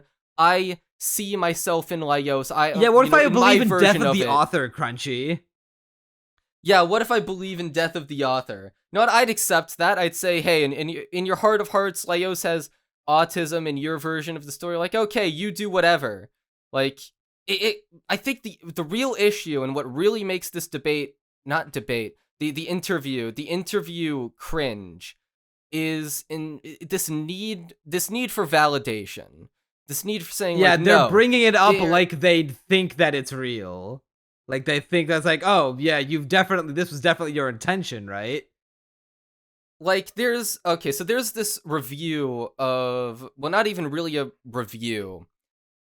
Granted, I have not seen this video, I've only heard about it from a friend, but they talked about a video that Patricia Taxon made called The Autistic Horror of Don't Hug Me, I'm Scared. If you don't know, Patricia Taxon is a YouTuber who has autism, and she just talked about how, like, hey, I relate my experience of having autism to Don't Hug Me, I'm Scared. As far as I know, never makes a claim that Don't Hug Me, I'm Scared was intended to be that. Well, never makes a claim that this is definitely what the creators were thinking, because they weren't. Like, literally, you hear it on its face, and you're like, yeah, that definitely wasn't the intention. But in not framing it as this is what the author thought, and I know this, aren't I so smart? The video went over well, as far as I know, anyway. Once again, haven't seen it. People seemed to be okay with this personal reading of the story. Like, yeah, why bring down that perspective? If you get something out of the story that's of that nature, now who am I to take that away from you? Who even is the author to take that away from you? The issue comes in needing it to be canon.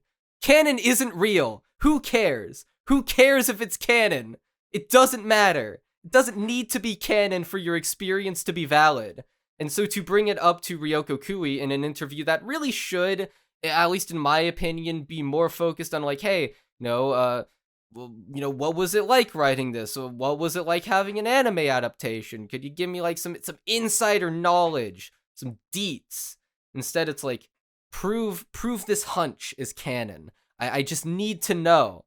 I can't just have this experience with the story and let it be. It needs to be validated. Since she's such a sexy boy, right? Why did you make him such a sexy boy?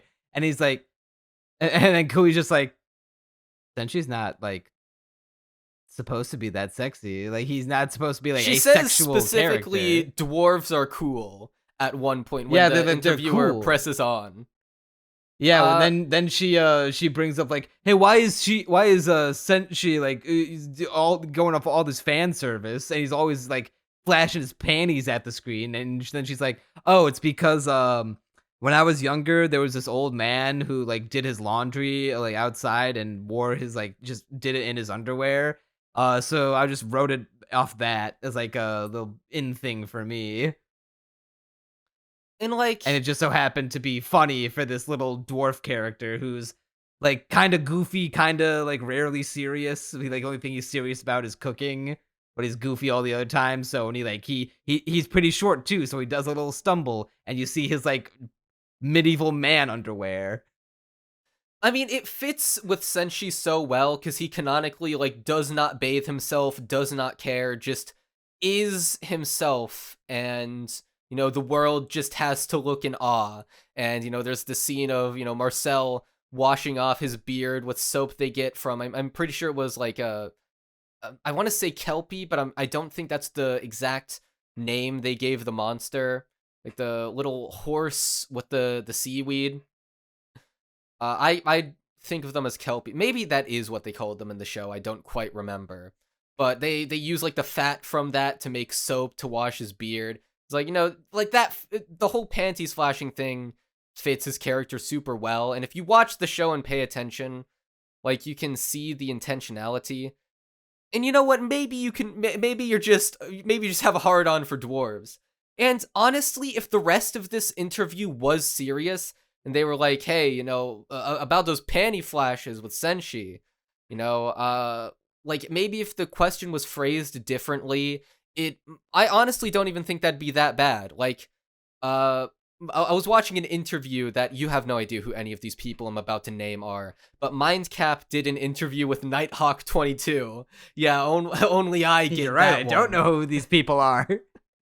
Geometry Dash creator and song composer who made old songs back in the day that then got used in one of Mindcap's levels. His first question for that interview is, what's your favorite type of cheese? Like, he puts up a lot of hype, like a minute-long intro. Like, oh yeah, we're interviewing Nighthawk22. We're gonna ask the first question. Then he's like, what's your favorite type of cheese? And then, Nighthawk eventually gets to the point where he responds, mozzarella. So I now know that about Nighthawk22. And like that went over well. Like it's fine to have a few jokey questions like that. Like one, maybe even two. But you gotta get some insight, right? You gotta make it valuable. You gotta have something worth listening or reading. But this interview, no, I mean, Kui's clearly trying her best to give like descriptive, useful answers, but it's kind of hard given the question lineup. A lot of them were not very good. Even the excerpt about the like old man, like that was interesting to hear as a bit of inspiration. It's just kind of the context of the whole thing makes it like Kui really had to dig for that one. Kui had to really dig for all the useful stuff in this interview. A lot of the questions were along the lines of like, from the manga series, it's obvious you enjoy tabletop role playing games. Can you tell us about one of your favorite player characters? And it's like I was just like, oh, actually, I never played Dungeons and Dragons ever before. In fact, I never even heard of a tabletop RPG until I became an adult. Dude, like the thing is, what's especially frustrating is that whenever I review a show, if there is an interview available, I read it. And so I have read interviews of Ryoko Kui. I've even gone to like Japanese interviews and used like Google Translate to read out a botched version of the interview. Like that's how dedicated I am to my craft sometimes. And every Dungeon Meshi fan knows that her primary inspirations for this world are video games. They're video games. Like, you could ask her about that. We know what her inspirations are. Or better yet, say, hey, what inspired this? And, like, sure, she's already been asked that. We already know. But you could say, like, oh, you've listed these inspirations. Like, go back through past interviews and be like, hey, these are the inspirations you've listed prior. Are there any other ones that, like, maybe inspired certain aspects of it? And you'd get something, like, you'd see more of the lineage of how this story came to be. But instead it's like, I know, I just know in my heart of hearts, you play tabletop RPGs, am I right? No. Nope. It just kind of feels a little weird to be so presumptuous. Like, you can ask, like, did you take inspiration from tabletop RPGs when creating Dungeon Meshi, and then be surprised by actually, I've never played tabletop RPGs, but like to be so presumptuous in your wording. is what's like throwing people off. And like that combined with the being presumptuous of the Laios autism headcanon gave people the sense of, wow, you had this opportunity to sit down with the mangaka of this very popular manga and anime, and you asked a bunch of like fan like self pleasing fan questions instead of like interesting making of a manga questions. And it seems very unprofessional.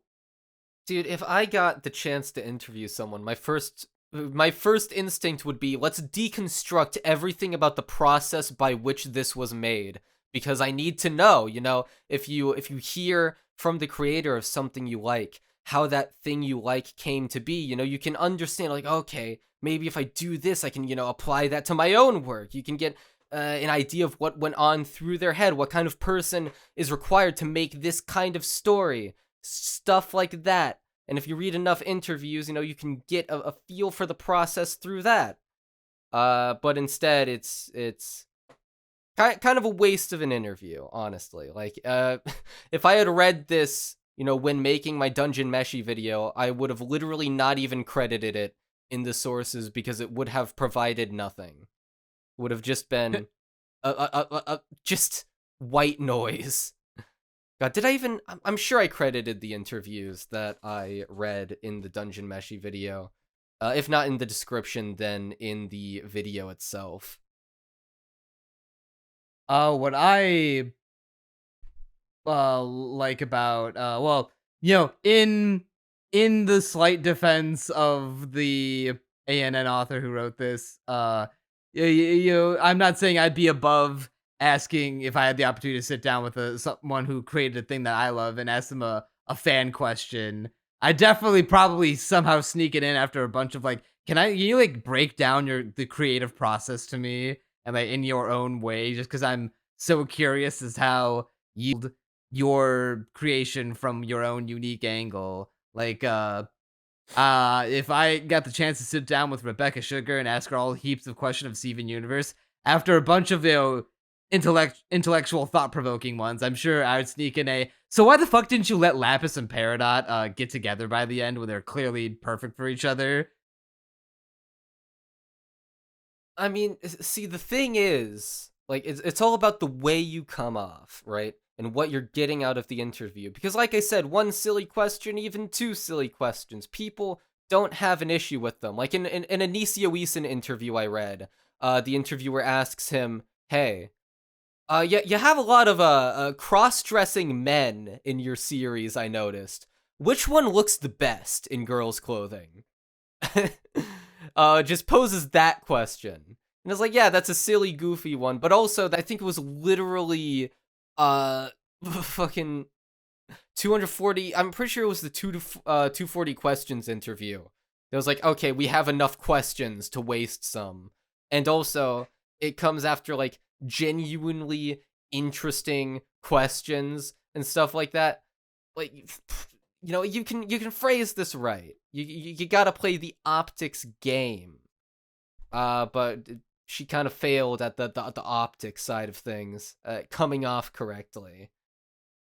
Yeah, when I went to go pull up the article to relook at it while we were talking about it, and then I noticed on their like sidebar of the most recent things, the ANN After Show podcast just put out an episode with the author of that article, and it's titled Navigating Toxic Fan Bases. I mean, maybe it isn't about the interview. Maybe. I looked in the description. It's 100% about the interview. The person who wrote it is about. Yeah. So like, one of the timestamps is literally, so you wrote a thing and people got mad at it. Well. Maybe she admits some fault. Maybe the toxic fan bases were aside the point. Maybe it was like a different thing, and then they sneak in the bit about the interview in. Got any objections? I mean, look, I'm trying to be charitable here, but it does come off as like a little bit of poor taste to I'm sure there were some people who went too hard on her, but I feel like this is just one of those things where it's like, yeah, you know what, I probably was a little unprofessional with my questions, and I should probably have like been a little more thoughtful next time. I should have been more thoughtful. I will strive to be more thoughtful with my questions next time and not be so presumptuous to my interviewees. But then I don't know, just the way that you phrase it, being like navigating toxic fan bases. Like, wonder what this could possibly be in regards to given recent events.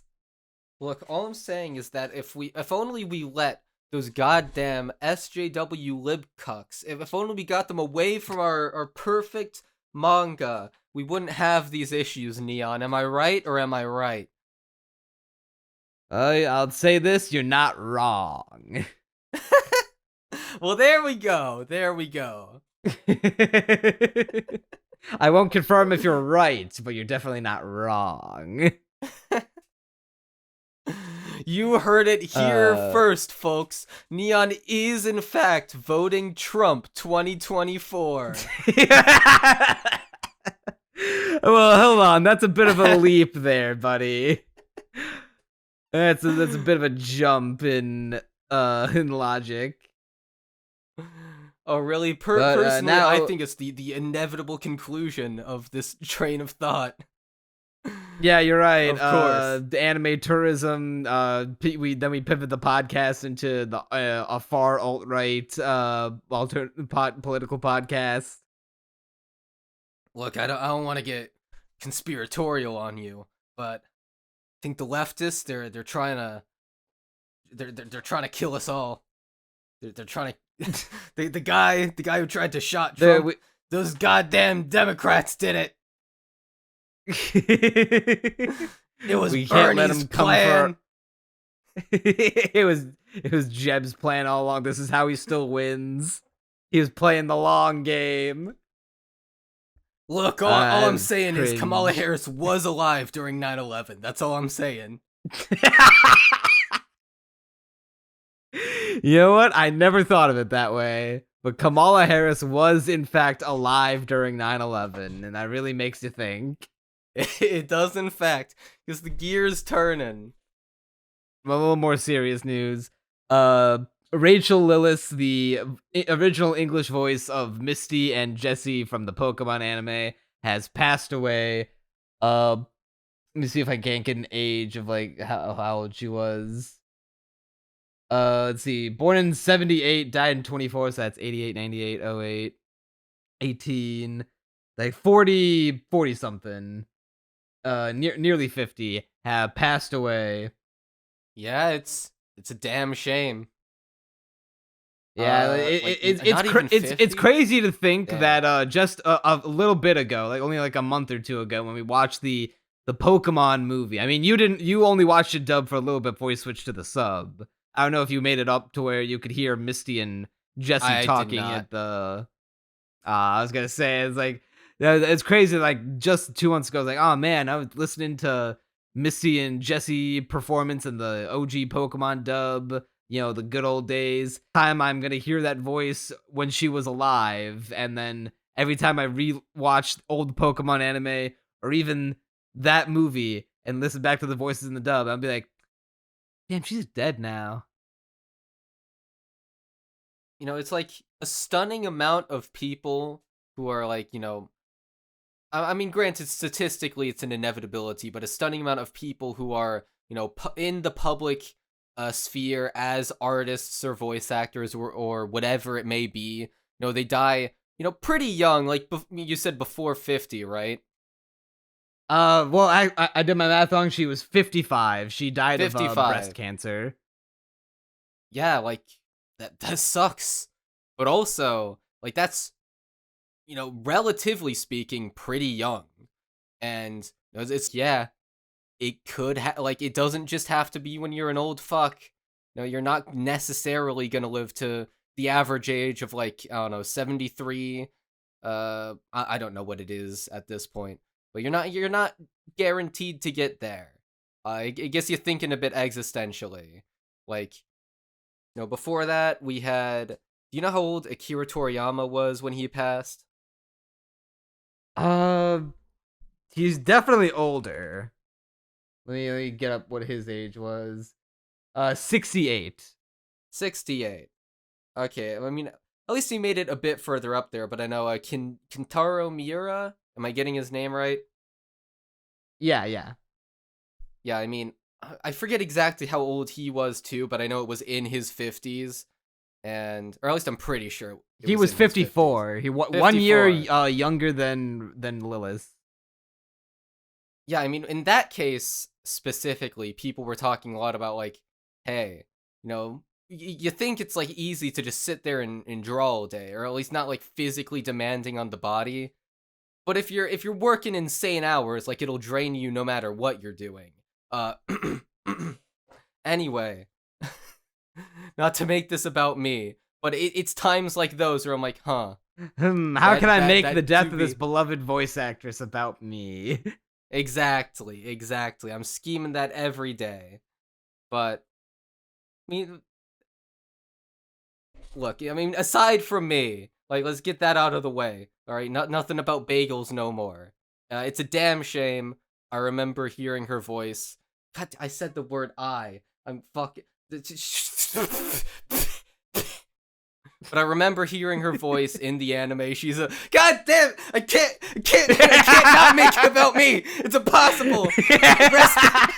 Just rest in peace. Rest in peace already. Rest in peace. You know what's the? I looked up all her voice credits just now. Now not to make it about me, but I was just looking at all her other voice credits. I didn't realize that she was also the voice of Jigglypuff in the anime, and also the voice of Jigglypuff used in Smash Brothers, all the way back from Smash 64 all the way into every following Smash game. So now playing Smash Ultimate, whenever you play Jigglypuff and you hear all the Jigglypuff voice lines, that's a dead woman's voice you're hearing.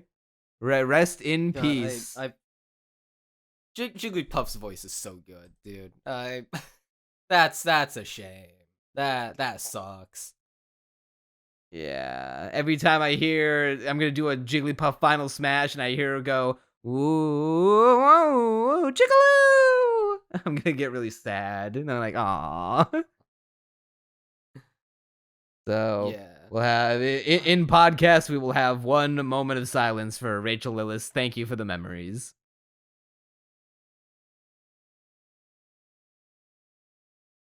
All right, well, let's see. It's been a good like 2.5 hours. We should probably start talking about anime now. Too long, yeah. Look, we had to set the scenes, lay the groundwork to talk about Oshi no Ko. We're back talking about episodes 4 through 6. あれ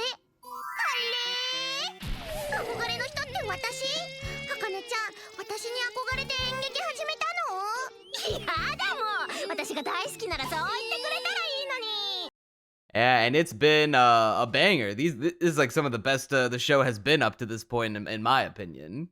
Yeah, same here. And I was actually pretty surprised by. Okay, so in the first podcast we were doing on season 2, I was like, all right, it looks like we're setting up, this big grand arc about this play, and we're slowly getting all the pieces interwoven and stuff like that.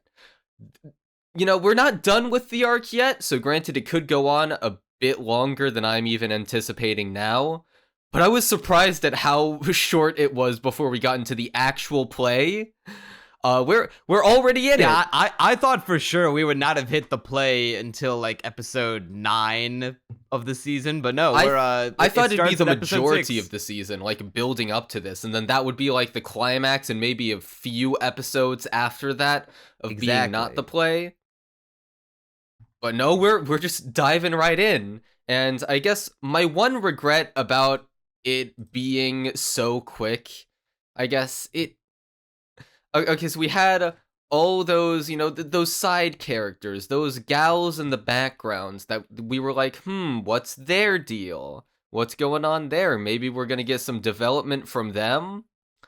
Nah. Rip. They're kind of not characters.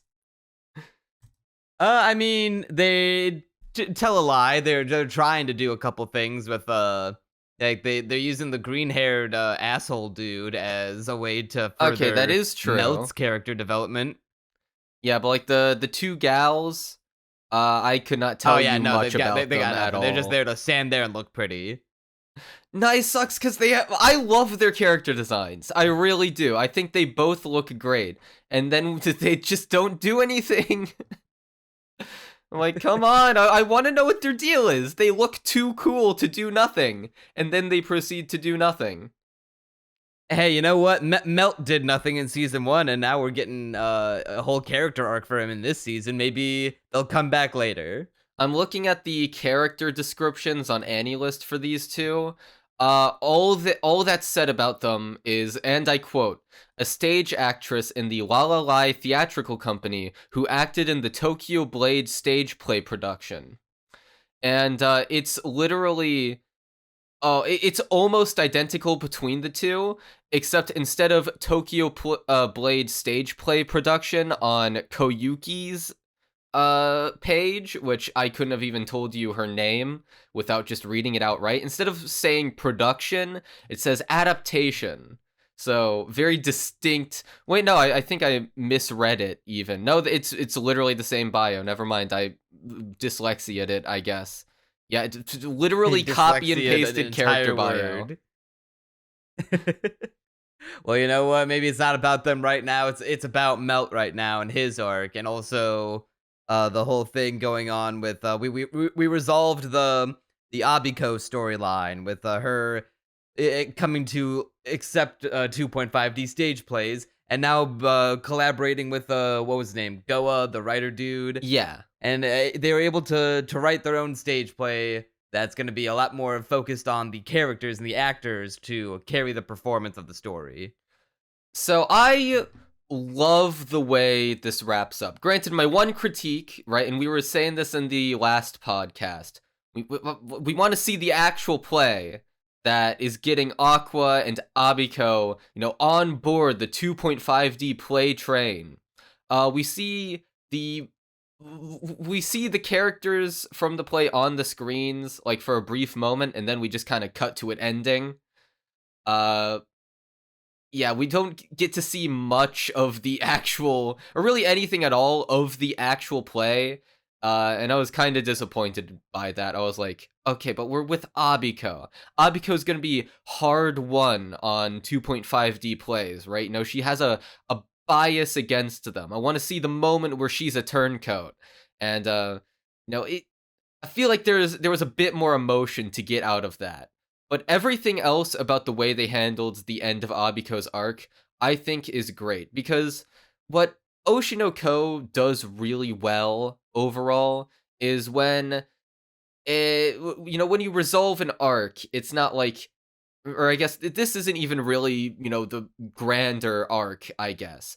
But when we're resolving this plot point in the arc, it's not fully resolved. It adds in this new issue that the characters then have to deal with, which is that, okay, so Abiko has come to terms with this play adaptation. We've seen the script, get worked out, but, and this is how they hook you back in. This is how they keep the stakes high. They're like, oh yeah, by the way, it's like really avant-garde and really relies on character acting. They've cut out tons of expository dialogue. Like, the actors have a much bigger challenge ahead of them and 2 weeks to make it happen. And it's like, ooh, you set the deadline. You really sold me on like, oh yeah, this is gonna be a challenge for the characters to overcome. I especially love the bit where her and Goa are just like, kato, kato, kato. Just cutting everything out of the script, making it all based on acting. And it's like, dude, I play that clip of Abiko going, kato, like, on a daily basis in my mind. It has stuck with me. Kato, kato. I was half expecting them to turn in like a final script that's just like 6 pages long. They literally select Control A backspaced the entire script. Now it doesn't exist anymore. Kato. Yeah, so we're all done with the Abako stuff for now, it looks like. Now we gotta shift gears into this new form of the play, and we've got new issues going on, now that we have this new emotionally driven play.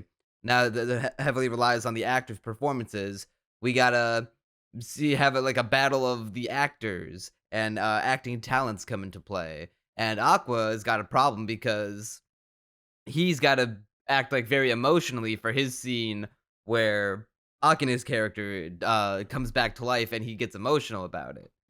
But he is a very emotionally distant, does not wear his emotions on his sleeve type of guy. And every time he tries to do, he just gets PTSD flashbacks of Ai's death. And now he suffers realistic depictions of a panic attack. We made it, Reddit. We did it. Just like me, Oshi no for Ko is now a real. certified good anime. He's just like me. Okay. The whole bit about emotional acting is so fucking clever. Like, ungodly clever to me. Because the idea behind it is to interweave Aqua's emotional growth as a character with his growth as an actor. And it's like, combining the two to make this thing where it's like, oh, you have to get through, work through your PTSD, straight up said to be PTSD, which, like, yeah, no shit. And we're interweaving that with the, his improvement as an actor. I just think that's really cool conceptually. And we're about to get to the part of the stage play where Aqua's gonna have to try his best at acting. It's gonna be really interesting to see on screen, I think. Yeah, that plus, I love how they're able to use that to interweave lines of dialogue that shouldn't, like, be that damning on their own, but then you get the context for it the other characters don't. Like when Kana mentioned trying like to give him advice, like, oh, imagine what would happen if your mother died, and Bro, she don't know. I seriously wonder, because the way she says it is, okay, this is how they do it in the industry of child actors. I wonder if that's real. I seriously wonder, because I mean, it's a fair bit of advice. Like if you're trying to make yourself sad, like it's fair. It's probably also fucked up. I mean, hey, yeah, child, imagine but your mom dying. How does that feel? Well, maybe it doesn't necessarily have to do with children specifically, but just like actor, like people. True. Like regardless of age, like you'd be sad if you're trying to make yourself sad. Thinking about your mom dying would probably make you sad. Yeah, except I don't think I'd cry. I think it'd just become a shell of a human being that just sits there and does nothing, like fucking Subaru in that one episode of ReZero. I thought you were about to say, "Oh no, I wouldn't cry. I'd like throw a party." No, it like, wouldn't be quite like that. What did mom do to you? Speaking of throwing a party and someone dying, Akane Kurakawa is never, her entire career is over. She will never recover from this. I don't know what you're so talking about, unbelievably bro. Jover. I think Akane Chads are actually winning in this arc of episodes. All right? Because I know you're gonna say, now? "Oh, Akane was inspired by Kana as a child." Just look. It's her not just dissing that. The of way Akane. that the script and the show just kept handing Kana W's so frequently. Not just in the part where they have the characters in universe say, "Yes, Kana is a slightly better actor than Akane," but then she fucking walks up to Akane in the backstage dressing room where all the actors are, and like, she's given Akane the usual business. Akane's trying to give her a what for, like, "Oh, I'm the genius child actor, you're just a has-been," and Kana just like the look she's giving her while eating cookies, like not even reacting to what she's saying, like, "That's really interesting. Say, you're such a great actor, Akane, that I bought this book about you because I want to study up on how the genius child actor Akane Kurakawa, and I wanted to see, just who the genius child actor would be inspired from to take up acting. So let me turn to this page here. What's this? Kana Arima? And the performance that she puts on, and how she is fucking destroying Akane with facts and logic in front of everyone, fucking dancing around her and being like, "Oh, hey staff, we have a fan here in the back. We need to have her escorted off the premises." Staff foo. Look, Like literally generational hating. She is the Kendrick to Akane's Drake. look. Kana has some great expressions in that scene in particular, especially the smile on her face when she gets to woman-splain to Aqua how to do emotional acting. That one's one for the ages. But have you considered? I have so many fucking have you screenshots considered- of Kana right now.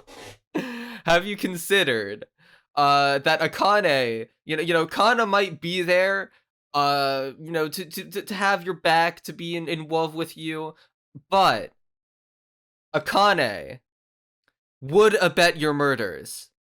My wife would abet my murders. That's because she's a have you fucking considered that sociopath. Have you considered Borderline that Akane psychopath. is only getting more mentally ill with each passing arc? I do like that about her character, that like it's becoming more and more apparent that she, they made her to be a victim in season 1, but low key she's kind of a bomb waiting to go off in season 2.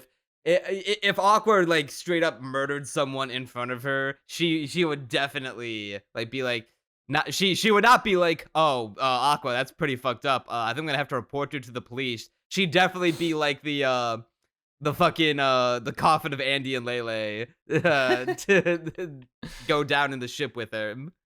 See, what I love about this block of episodes in particular, mostly around back half of episode 4 through episode 5, is it's always been apparent that okay, this series is about extremely broken people.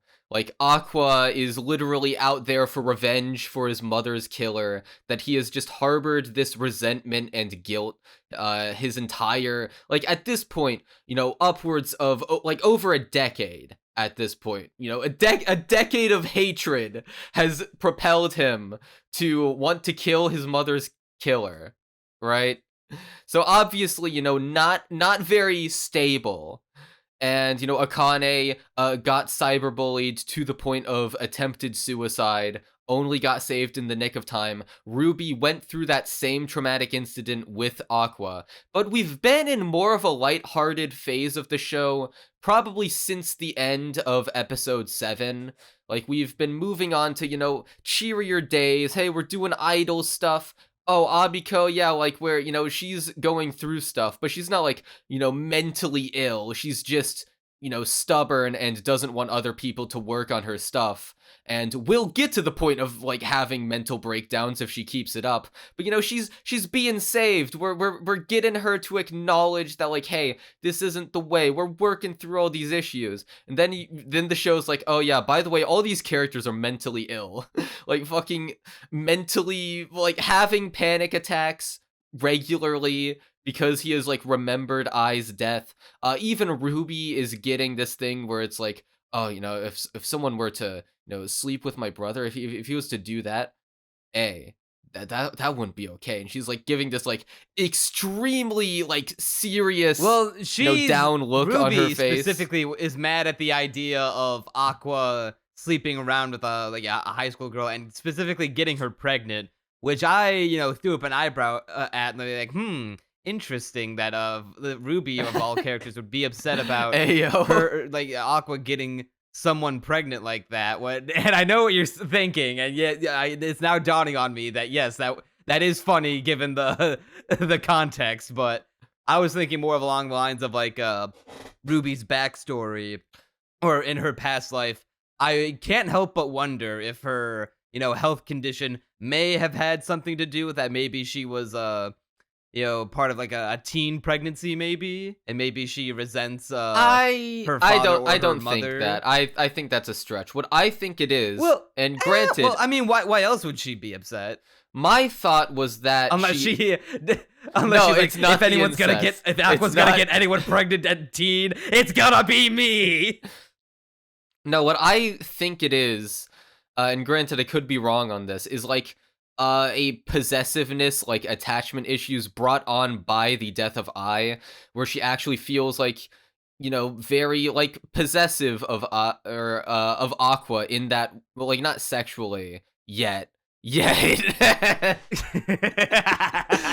But she. See, I don't even know if it's a possessive thing, like familial wise, because I think it is she never- familial she doesn't at this hate- point.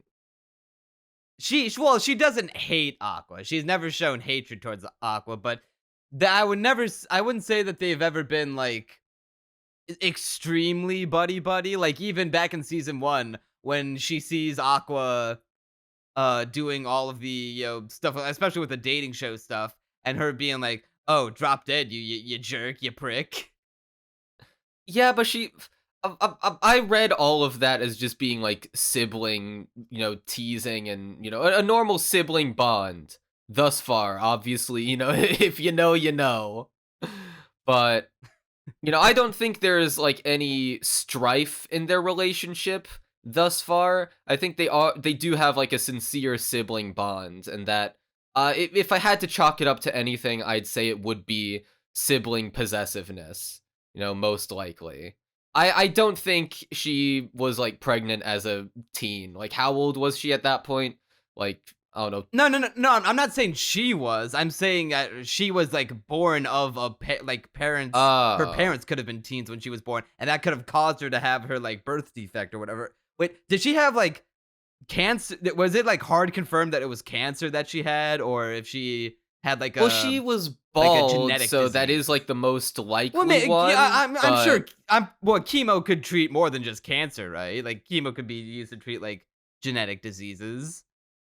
I wouldn't know. I mean, I'm not a fucking doctor. Chemo's most associated. That's the one thing I know it does treat. I'm just saying it's weird for Ruby to be upset at the idea of Aqua getting his girlfriend pregnant as a teenager. And like, so to the point, like, oh, if he did that, I would never talk to him again. He'd be dead to me. Yeah, I guess like, there's gotta be something. There's gotta be something more deeply rooted in it than just like a sibling possessiveness thing.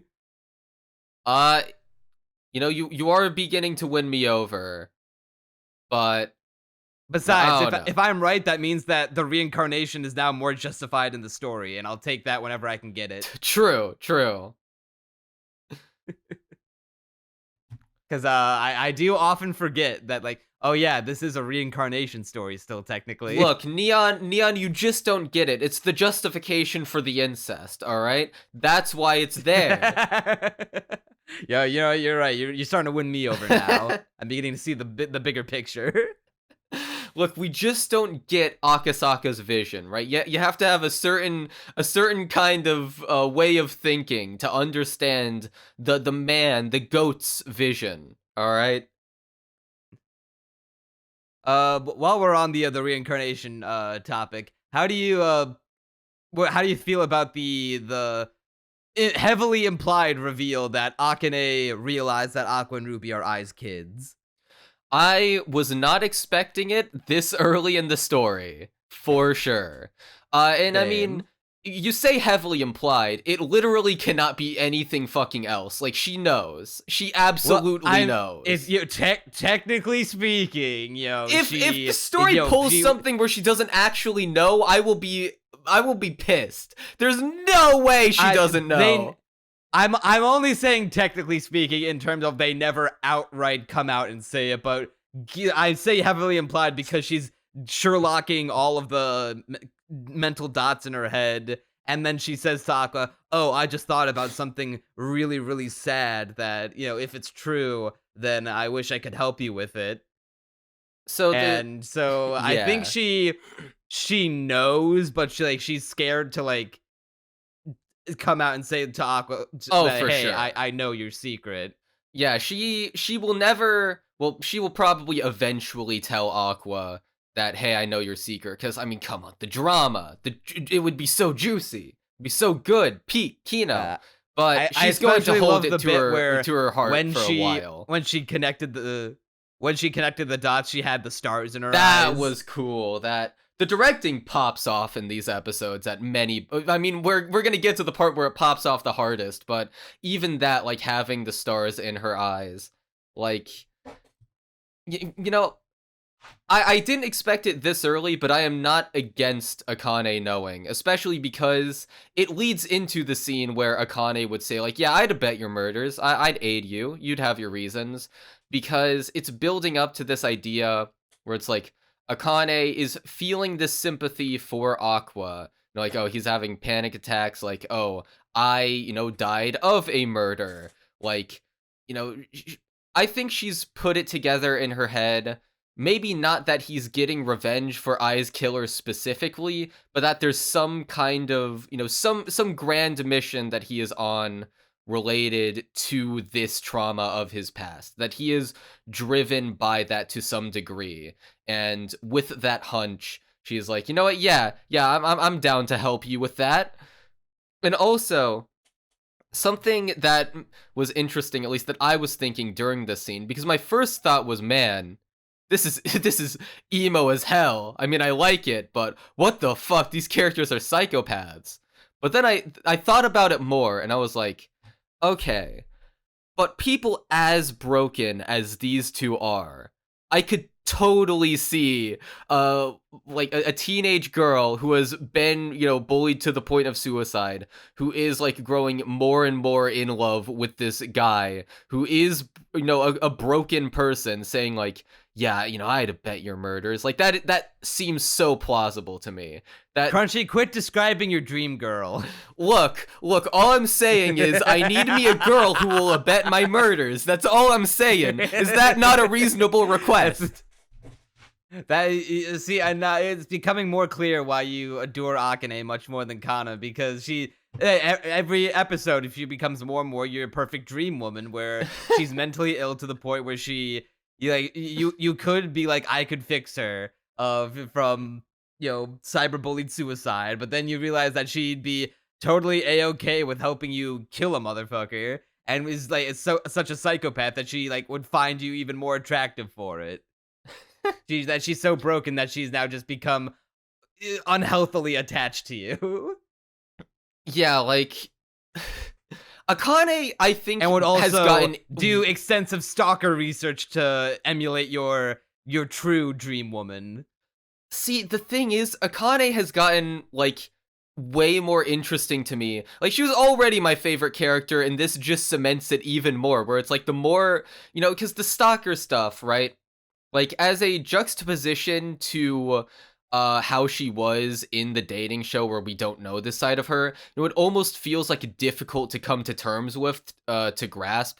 Like, the first time I saw this, I was like, are these even the same people? Like, it's not nonsensical, but it's like, oh, this is like so different. But with this extra context that we're getting now of like, yeah, she really is that broken, it almost feels like no, I don't even want to say retroactive, because it never even, it was never nonsensical. It never didn't make sense. It was always plausible enough that, this was the same person. But seeing this, it's like, it clicks all the more, where it's like, I with this added knowledge, I am now getting, a further understanding of Akane's, psychological palette, I guess you could say, of what kind of person we're dealing with here. And that only gets more and more interesting, as the show goes into it. Akane is the best character, don't at me. I love her. She is also my wife. I mean, you say that, but do you have a scene with Akane where she's totally roasting the other best girl in the show, and then while green peppers dance in a line behind her while she's on the verge of crying like a little beta bitch, while she's just as the Chad that she is, going back and forth, waving at her with a shit-eating grin on her face? Look, you don't understand. Kana is not that mentally ill, whereas Akane, she's peak. She's wife material.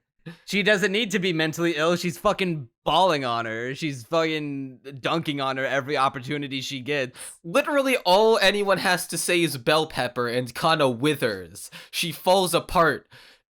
Look, you say that she's dunking on her, and that is true, but she's all bark and no bite. Literally show her a bell pepper and she show her a bell bark pepper and no bite. What about winces. the scene She afterwards when she takes recoils. out where they're doing the sword training and then they're practicing, and then the best actor there, Himekawa, does say Kana is the slightly better actor between the two. No, he said that they were like near neck and neck and that it could go either way, but that she was better because she was playing off of him primarily. And because he is such a good actor that his presence and Kana bouncing off of him will elevate her. That was his take. You're forgetting some context here. Actually, they could go toe to toe. So Akane could actually wreck your wife any day of the week. They could go yacht for yacht. They could go riz for riz. Exactly. We are having a which wife's riz is better debate right now, to be fair. I love the line at the end of episode 5 where she says, literally just straight up Jujutsu Kaisen, the strongest actress in history versus the strongest actress of today. True. Look, all I'm saying is we have yet to see how the rest of the play unfolds, and Akane could BTFO your wife. Like, it could happen. I'm not saying it will, but I'm saying it will. I don't know. All the facial expressions that Kana's been showing off in the play so far have been top tier. They've been giving her like crazed manic expressions. I'm eating. Where Kana Chads are eating as usual. Look, you just don't understand the mental illness Riz. we don't need your stalker mental illness Riz. We have the fashionista bully icon. Look, you just don't get it. You'll never understand. Akane Chads actually stay winning. That's my piece on this discussion. You keep telling yourself that. Yeah, so the end of these episodes end with the Melt arc, where we get a more backstory on Melt, where it turns out we're talking about who has the most Riz between Akane and Kana. Meanwhile, Melt's he's been rizzed up since he was a middle school freshman, and he got his banana peeled by a third year, and since then he's just been killing it. His Riz has carried him throughout his entire life. People have just been throwing themselves at him because he's got that aura.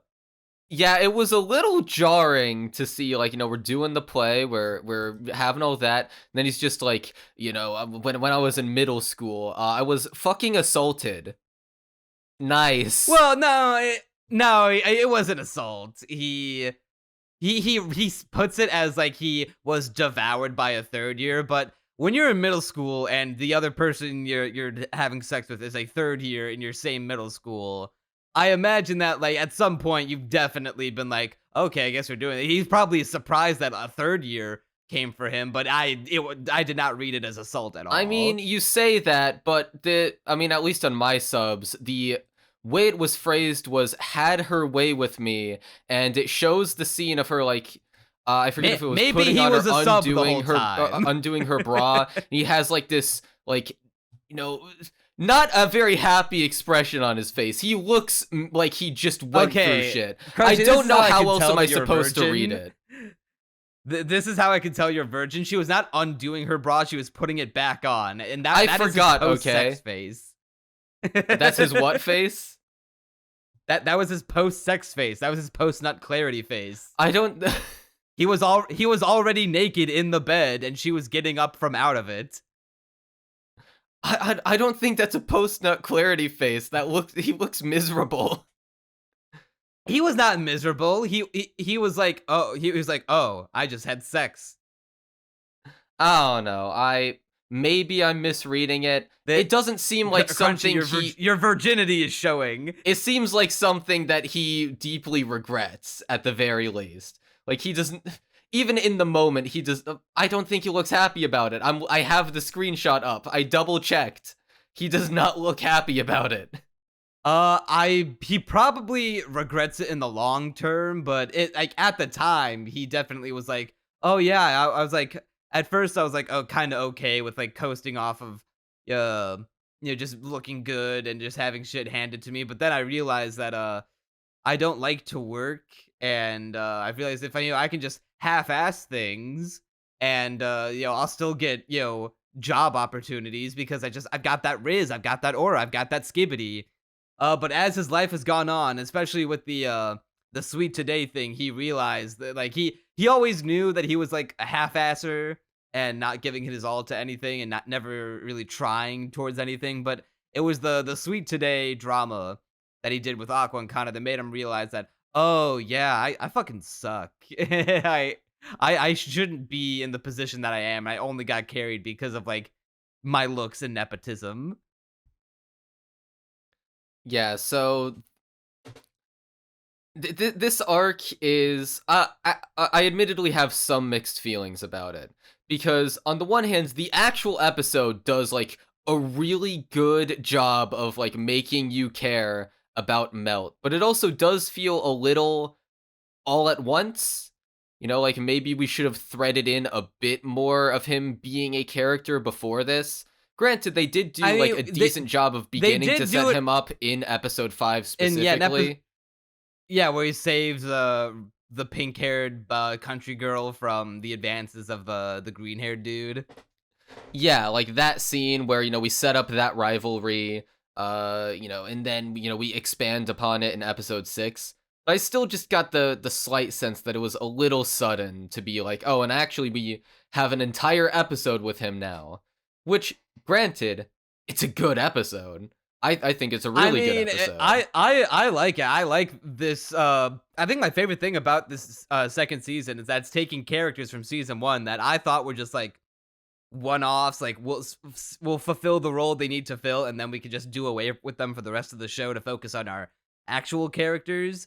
But they did it with Yoriko. Now they're doing it with Melt. This is good That writing. is cool. Now, like when I rewatch season 1 one of these days, I'll watch it with the knowledge of, oh, okay, these characters who I thought were just gonna be throwaways are actually gonna be characters, so I should like pay attention to what the things they say like more closely next time. Yeah, because God, this episode goes really, really crazy with the directing. Like, trippy at that one point even. Yeah, that whole weird sequence of it, like, it looks like Crayon Shinchan at one point, but then it like evolves into this like weird art house stuff. Especially big fan of him chasing after the star from like the show's titular motif, like the crystallized star that we see in the opening. Yeah, it did not need to go that hard, but it does, and I am absolutely for it. Because the idea of this episode is that Melt is by far the worst actor on this production.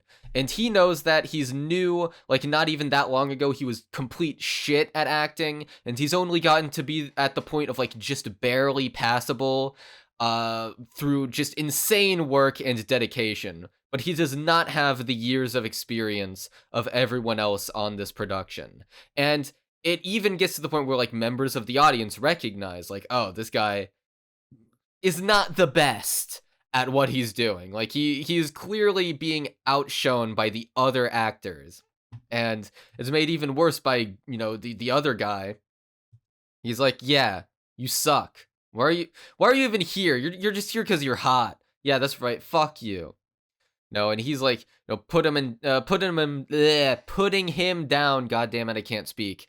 Throughout the production, and thinking to himself like, yeah, like what is this guy doing here? But Aqua, being the schemer that he is, he helps the brother out, and we get a flashback to where he's like, hey, like you suck at this. Well, he doesn't say it outright, but that's the idea we're playing with. Like you're not that great, but like, hey, bro, like if you, the audience will have their guard down. So if you put all your effort into this one extremely cool thing, they'll be like, oh my god, you're actually cool as hell. You're actually doing this. You're pulling it off. and they'll be like stunned because they didn't expect it. In comes in like something that I would imagine being legitimately the most badass thing ever to watch on a play. Like, that's the thing. They really sell it, where it's like, because in anime, characters do crazy shit all the time, right? But because, it cements in your head, like, yeah, we are watching, like, literal people on a play. If I saw this in a play, it would be the coolest thing ever. He takes one of the prop in real life. He takes one of the prop swords in his feet, like, throws it into the air, runs across the stage, and catches it. And it's like, and Abiko literally says, like, bro, I wrote that thinking it was impossible. Like, that no human could ever do that, and then boom, he just does it. He's just that goated on the sauce. Like, that is so cool. Yeah, and then, like, all the emotions that he gives in that final last stand fight, where he is, just outpouring, does all the cool sword trick, and he is winning over the audience by, like, how sudden his performance is, because he read the manga for research, and he realized that in this arc of the manga, this part of the story for the play, the character that he's playing is, like, just like him for real. He literally has his he just like me moment, realizing that the character is, like, going through a similar situation where he doesn't really have, like, a lot to work for, but now it's like he realizing that this is the one time where he wants to give his all to a person that a person that helped him in a situation where he probably didn't need to, being Aqua in this case, and him, like, having that emotional breakdown over it, and then outpouring all his emotions into that one sword fight where he loses and brings everyone in the audience to the round of applause. Even the best part, where Yoriko, who, resents Melt for giving such a shit performance in the Sweet Today drama, is even moved to tears. And which now gets me so excited to think about at the end of the play, when it's all said and done, when there's gonna be if Akasaka is as goated as he says he is, then he will write a scene. There will be a scene in this anime where Yoriko and Melt have a one-on-one conversation, and Melt will be like, "I'm sorry, I couldn't give this kind of performance to Sweet Today. It Oh deserved a whole lot god, better that would than be me." so And Yoriko so is just good. and Yoriko, like, is just like, "Hey, you know what? The performance that you gave to my students, for my students' work, I couldn't be more grateful. Thank you very much for, showing that you do care and you do want to grow and improve." And that, Japanese way of understanding. It's gonna be so good. It's gonna be Kino.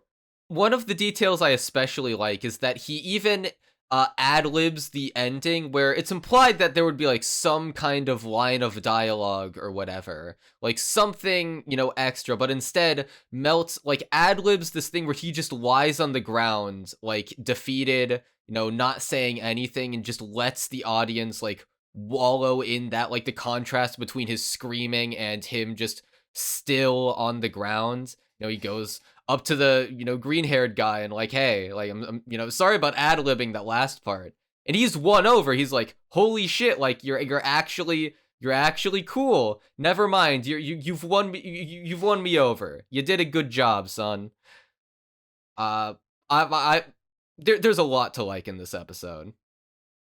Yeah, this has been one of the best blocks of the show thus far that we've covered. I would say that not counting the feature-length episode 1 of season 1, I would say this first half of the season was better than the first half of season 1. Oh, for sure. There's a lot more interesting stuff going on than, well, that's difficult though. Actually, no, episode 6 would be it's weird because there's only 11, so you can't split it cleanly in halves like a 12 episode anime. Episode 6 is still my favorite. Yeah, but the first half of season 1 gets front loaded with true. the fucking So the episode movie. 6 would So be in the second half. So yeah, I'd say this is better than the first half of season 1. Yeah, I'm very much looking forward to the remainder of the season. If it's as good as it is now, we're looking at like 9, possibly if it hits us with more Kino scenes like that, possibly even a 10. It is in fact possible. Like it's difficult to imagine. It's also difficult to imagine it being anything less than a 9 to me right now. But if it really blows me out of the water, just has like absolute kinography in the second half, it could be a 10. It's possible. I'm loving the strides it's making. I just love Oshi no Ko, man. This show's fucking great.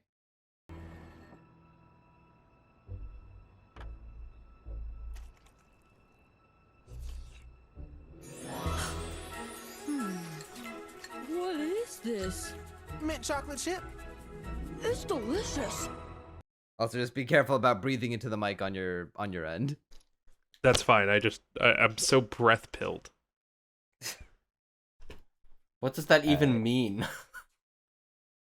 It means he's out of breath to talk about My Adventures of Superman Season 2, Episodes 4 through 6. Welcome back, Syzygy Solo. Ah! Ah! Ah! Hello. Hello. We have found you. We've opened the door to our dark basement that we keep you in when we need to talk about DC stuff. Dark basement. All I see here is a light attic. Yeah, the dark basement we have on this random island that we're stranded on. You know, to keep it consistent with the lore. Oh yeah, but the theming, yeah, idiot. Get better at improv. We have the graphics now. Now our actual characters are on an island. It's animated too and everything.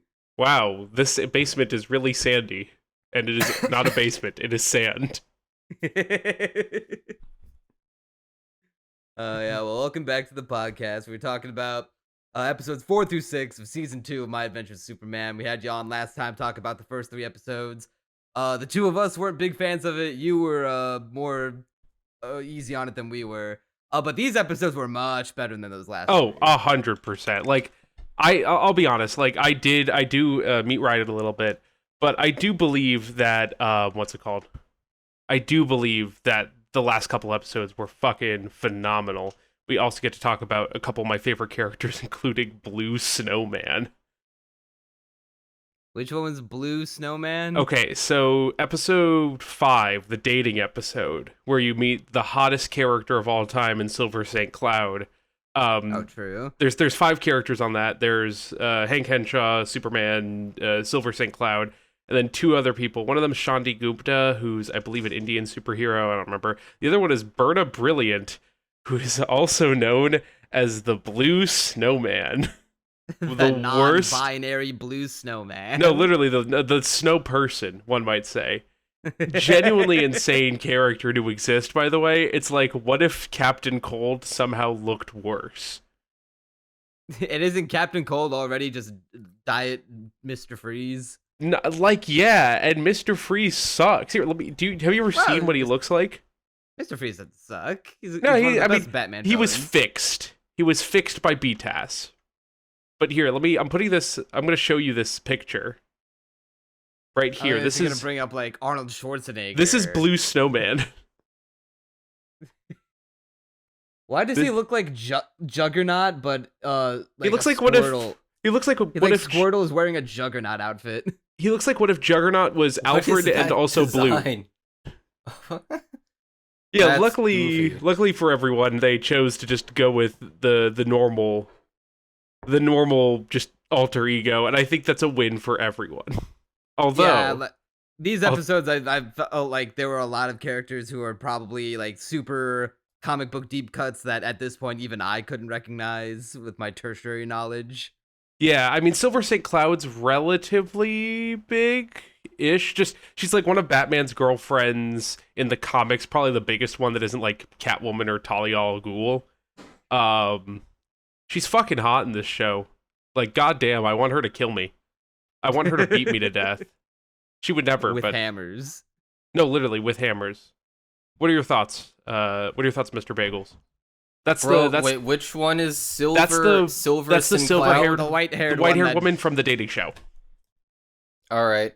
I mean, I don't think she's that hot. TBH, she's fine. She's like whatever. Honestly, no Kara. Oh, of course, yeah. Bro, when you said like, oh yeah, all these characters from the dating show that are like from the comic, I'm like, oh, that they were. That's why you need. Okay. That's why you need me. Otherwise, you wouldn't have learned of the existence of Blue Snowman. Yeah, my God, life is now like Atomic objectively better for it. Atomic Skull is a weirdo, but he's a weirdo that has some level of popularity. He was in like the Justice League TV show. Fucking Blue Snowman. They're That's pulling it. out the straight up cryptids at this point. The Superman cryptids. Blue Snowman's most notable appearance, if I'm correct, outside of comics and even inside of comics, was it appeared in the Harley Quinn show as a member of a group of ice-based supervillains that were having an orgy. Based? Yes. Based on what? Anyways. Speaking of beautiful women that can destroy you, what the fuck is up with Supergirl? They made her Android 18 and they gave her all the best character tropes. They made her the girl who eats a lot trope. They won. I'm a big fan of the girl who eats a lot trope. Neon, I need to ask you a genuine question. How can you still be on the side of fucking lose Nocita, but in Superman, right? How can you champion her so hard when we have the better wife in her own show? Not just the better wife, but the best character in the entire show, and I knew that after half an episode. This is in fact true, and I may come mask off for this, but yeah, friendship ended with Lois. Now Kara Zor-El is my best friend. Oh my god, true wife. he's literally. He's one of those guys. I'm ditching the dark skin for the blonde hair, blue-eyed Arya. I don't know if I'm allowed to be on this podcast anymore legally. But yeah, no, you can flash back to last episode where I was like, you'll really like these next couple episodes, Mr. Bagel, specifically for one character. And I think I was right. You were right. But you want to know, this is the thing, right? And here's why this show still isn't good. Because these episodes, they're fun. I would even say they're the best the show has been in its entire run, by far. Because it has a good character, finally. Who'd have thunk it? If I like a character in the show, I will have fun watching the show. But when I think of a good show, I think of, like, a well-rounded cast of characters where I'm, relatively equally invested in each of them. Right now, Kara's my reason for continuing. Kara's my reason to live. Clark is good. No, he isn't. I find him boring. I'm done arguing with you. I'm just gonna start agreeing. I find all the other characters in this show boring and uninteresting. Wow. Very insightful. No, I agree. Keep going. Like, I knew you were gonna do that. Very insightful dialogue going on. No, Clark is good. He's Clark's a great character. I don't care about him. He's a himbo. He's a himbo, and we should allow people to be a himbo. Look, honestly, I thought this was him at his best so far, especially when he's having his sibling dynamic with Kara. I mean, I will say, I agree this is Clark at his best when he's with Kara. Counterpoint, because he's with Kara just makes everything better by her mere presence. Literally everything becomes good as soon as Kara touches it. But as soon as Kara is no longer touching stone cold heart was melted when he saw Android 16 for the 15th time. Freudian slip. No, I think we're definitely hitting a very, very good point of the show, and the fact that you're sticking on at the very least is good. At least there's a character, but I like that we're actually getting Lex being fucking horribly manipulative, and I mean, like, how does it's like every time you see it, you're like, well, how does nobody see through him? And this is even funnier because, like, remember the scene where they're in the fucking museum? It's Lois, Sam, and Superman fighting. That one kind of pissed me off. Like, how you mean to tell me that no one in this high-tech facility showing off, like, experimental technology thought to be like, hey, maybe we should, like, look at the security cameras to see what happens? Except it's really funny because that's every single Superman story with Lex is something happens. It's very clearly not Superman's fault, but it's at the perfect time where it could be just enough that people go, huh? Dude, you're getting to my least favorite thing about this show, and something that I have especially. It's always kind of been there, but this block of episodes in particular made me realize it. It's the misunderstandings, the constant. Everything is hinged on a misunderstanding. Oh, they Dude. suck. They absolutely that's- suck. It's so much in this I show. groaned audibly when Superman's listening to Lois and Sam outside their building, and all he hears is Lois saying, dude. "Yeah, Clark is kind of weird. He gets sad, he Oh flies my- away, and No. then she says, but I love him." Dude, you want to know what's even worse? You want to know what's even worse? Even without hearing the but I love him, it's still so clear that she means it in an endearing way. If I heard just that out of context from my girlfriend, I would be like, yeah, obviously she means it as a compliment. But this sad, mopey, sad sack is just like, no, everyone hates follow-up- me. Follow-up question. Is being Kryptonian a form of autism?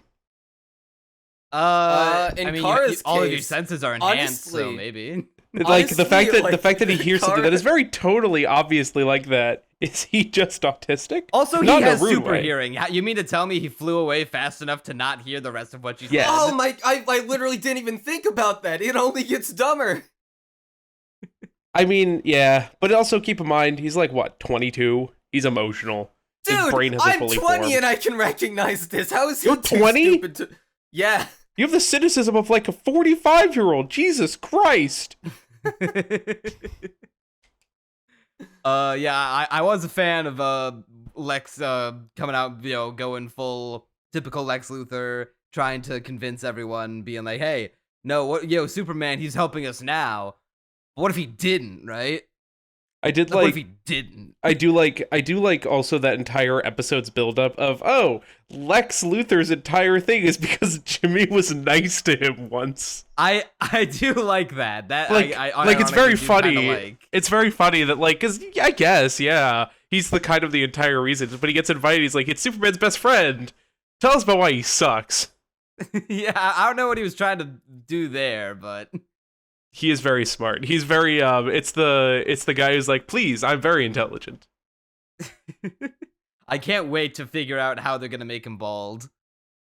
They probably won't. Yeah, half of me thinks that because It's a new- just going off. Yeah, This is like the himbo show. Everyone's got to be like hot. Like Slade's got to it's be true. young and hot. Every character's hot. Sam, like even Sam is like a daddy himbo.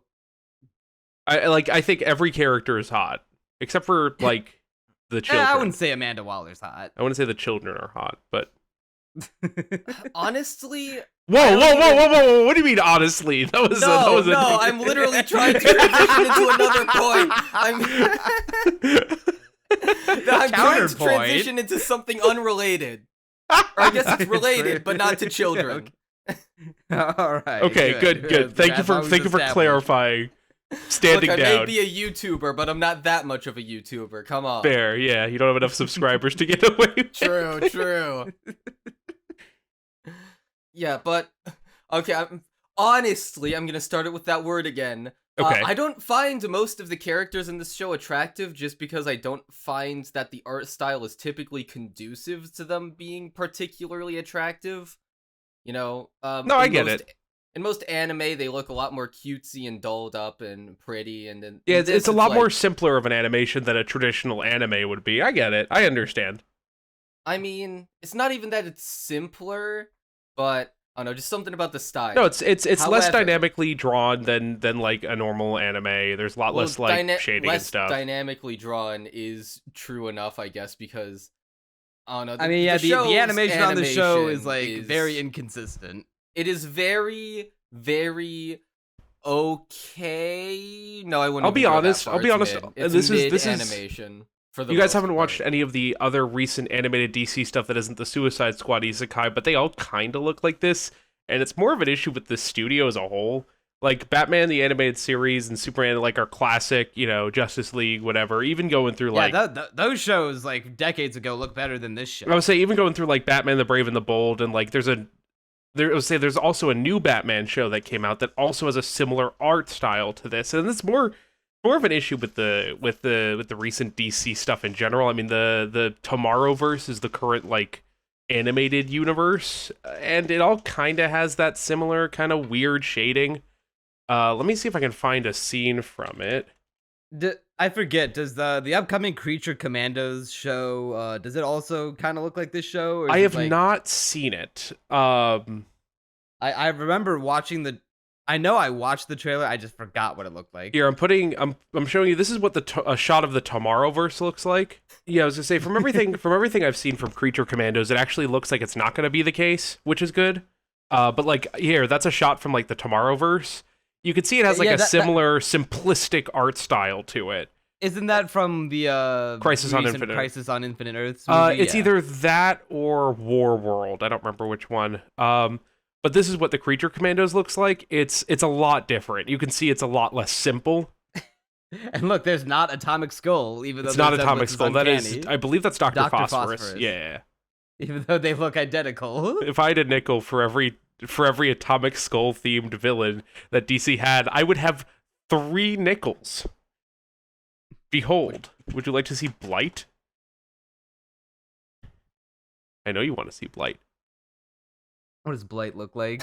Let me show you. Also, isn't that Weasel from the Suicide Squad movie? Okay. Yes, that is Weasel. This is Blight, a third separate character. Oh, he's that guy. You have any idea how? Yeah, he's the main antagonist of season 1 of Batman Beyond. These are 3 separate characters, by the way. That's crazy. Not sure why that's a thing, but to be fair, this is what Atomic Skull you initially looked like, and we can all agree that this one sucks. He looks like an evil Iron Fist. He looks like a comic book villain that's part of the public domain, and his name is like Skullman. That's so true. the yellow skull.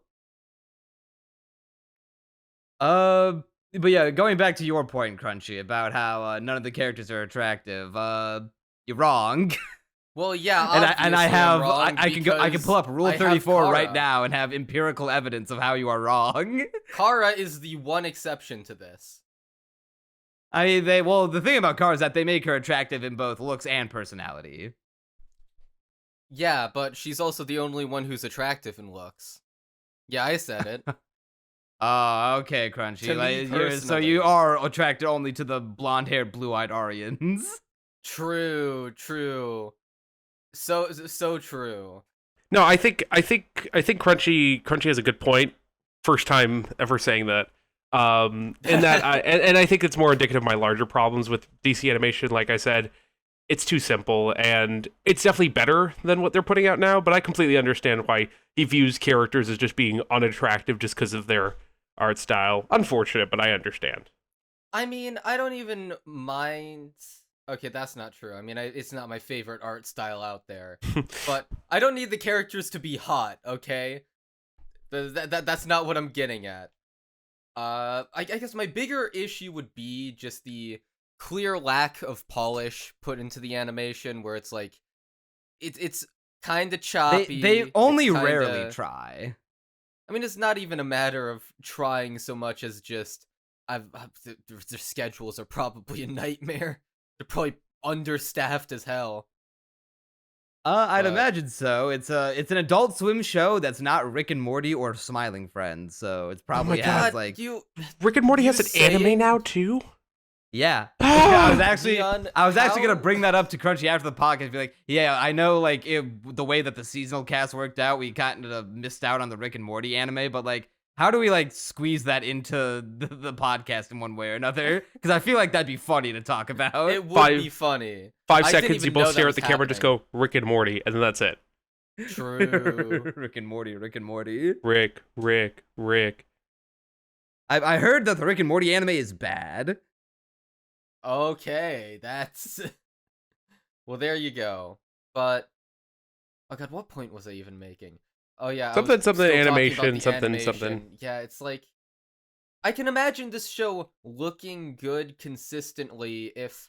Well, also, and this is something I've noticed for a while, The directing is not that great. It is not. Oh, no, it's stand very out flat. for the most part. Yeah, like there's no shots that have like tons of impact or whatever. Like the closest I thought it got to being well directed in this block of episodes was during the space giant snowball fight. I thought that went pretty hard in terms of just being. It was pretty. It really sold the emotions of that scene. Even visually. But not every scene is the same as that. Most of them are just standard fare when it comes to cinematography, and that is very sad. Yeah, like the only other times they try to get fancier with the Lois flashback where she's like running through the woods and it does the thing where she starts out as a child and then we see all the flashback scenes of her growing up through the various stages of her life to teen to a young adult to her now. I thought that was neat. I mean, Superman fetal position, like, or I guess I don't know why I keep saying Superman. I should just say Clark. Him like fetal position, like, oh, I'm so lonely, and then like as after that he calls out for Kara. That hit emotionally if the circumstances weren't so fucking stupid. if it didn't hinge on, oh, Lois Lane called me weird. Ooh, I'm gonna ask for my cousin to come save me from. Oh wait, I made that sound weirder than it should have. Kryptonian Alabama.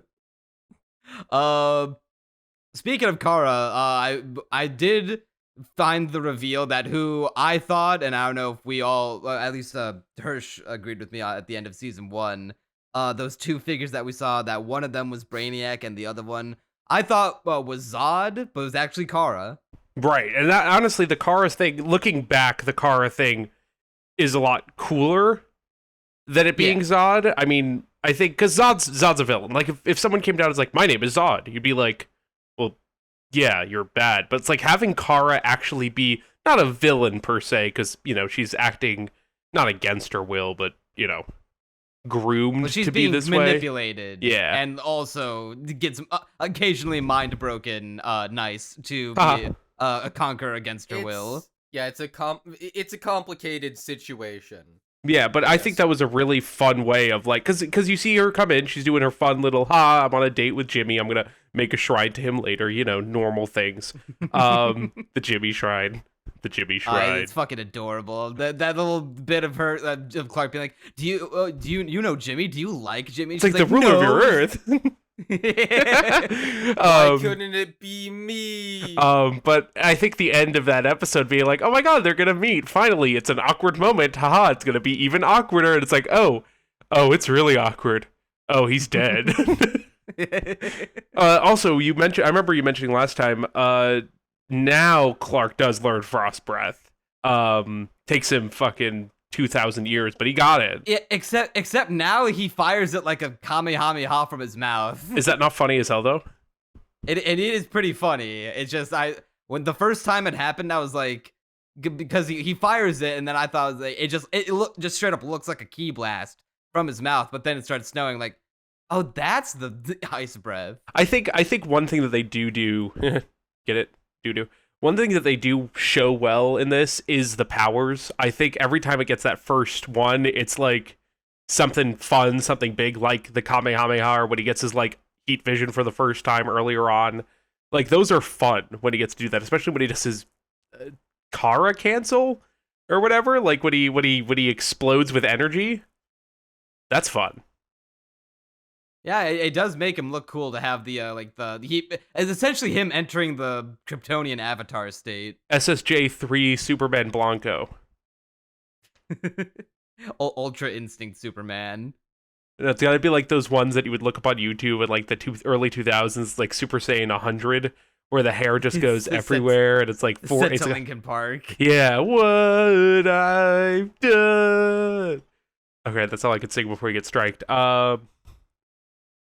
I like how they're setting up this version of Brainiac. I need some Brainiac for real. I mean, I like him as a weird little fucked up freak guy that like thinks he's a conqueror, or he is, because normally in the shows or in the things, he's either a completely separate entity that just happens to explore planets, or in Superman the Animated Series, he's like the AI that helps run Krypton, that when it starts to explode, rather than try to save things or try to fix it, he like puts himself into a flash drive and shoots himself into space to try to conquer worlds from there.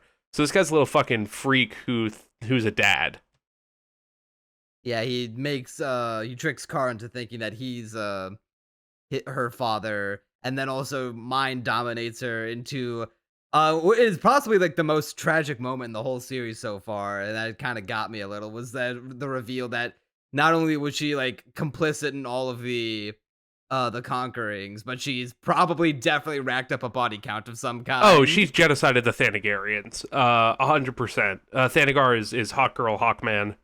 Yeah, no, they are fucked, and it's kind of implied too that they destroyed the Green Lantern Corps. Yeah, I was like, I noticed that. Yeah, that one guy had a Green Lantern ring. I don't know if it's like true that it was specifically the Corps, because it could have just been like one guy. But because the Green Lanterns aren't a planet. They're unless you count Mogo. They're just they're an army. But yeah, that guy could have been a Green Lantern from that planet that they conquered. Yeah, so I mean, it's kind of insane how much they've done, and it's not shown when it happens either. Like it's not shown if it was done at like the prime of Krypton, because she was in suspended animation, I believe, and then was brought out later. Because that was shown in the Vision, I believe, that he has like earlier in the season when he gets the like when he talks to Space Dad for the first time or for the last time. And I believe that this could have been done either during the prime Krypton hour or Krypton Empire, but it would be kind of insane if they just kind of did it recently, like 20 minutes ago. I'd imagine it was like a while ago, especially because well, actually, I was gonna say Kryptonians age differently, but not this one. Look, I have an idea on how we can make this show good in the future. This is what the creators need to do, all right? Luz Nocita needs to, we have that anime misunderstanding going on right now. Luz Nocita's like, nobody loves me, and Clark's like, nobody loves me either. They're emo bullshit, so, they're on the verge of breaking up. Stupid, by the way. But, alright, so Luz Nocita needs to be like, you know what? Fuck you, Superman. This is no longer My Adventures with Superman. It's My Adventures with Superwoman! And then it becomes about a lesbian I agree, and then romance. they kiss. Whoa, what do you mean? And then it Who becomes kisses? Yuri. Who kisses? Luz Nocita Kara and Lois. Kara. Okay, that's fine. I thought you meant Superman and Lois, and Superman and Kara's gonna be like, oh, Jesus, you've been watching too much anime. My little sister can't be this cute. I am now down for the Yuri pairing of Lois Lane and Kara Zor-El. I mean, decent chance they end up doing that, because Supergirl, they love giving Supergirl content in general. Like, she had that show in the Arrowverse despite Superman not having one. She's getting a movie about her in the new DCU, and she was a main character in the Flash, if you care to the watch more the Flash. Kara we have, the better this show will be, because I do not care about any other character. Character. Exactly. Okay, but what about Atomic Skull? You care about him. Dude, True. You have to care about him. Every time you guys name a villain and you're like, oh yeah, that guy, I'm like, who? The bronze kneecap. He's that guy that I forgot And my about. big bronze kneecap. The bronze kneecap. It's Why is that so funny? Because it is. They made a villain named the Bronze Kneecap. No, that's Timmy Turner. That's fairly odd parents. I know. I remember it. And the hero's name is the fucking Crimson Chin. No, only the edgy It's 80s Crimson shit. Chin swears.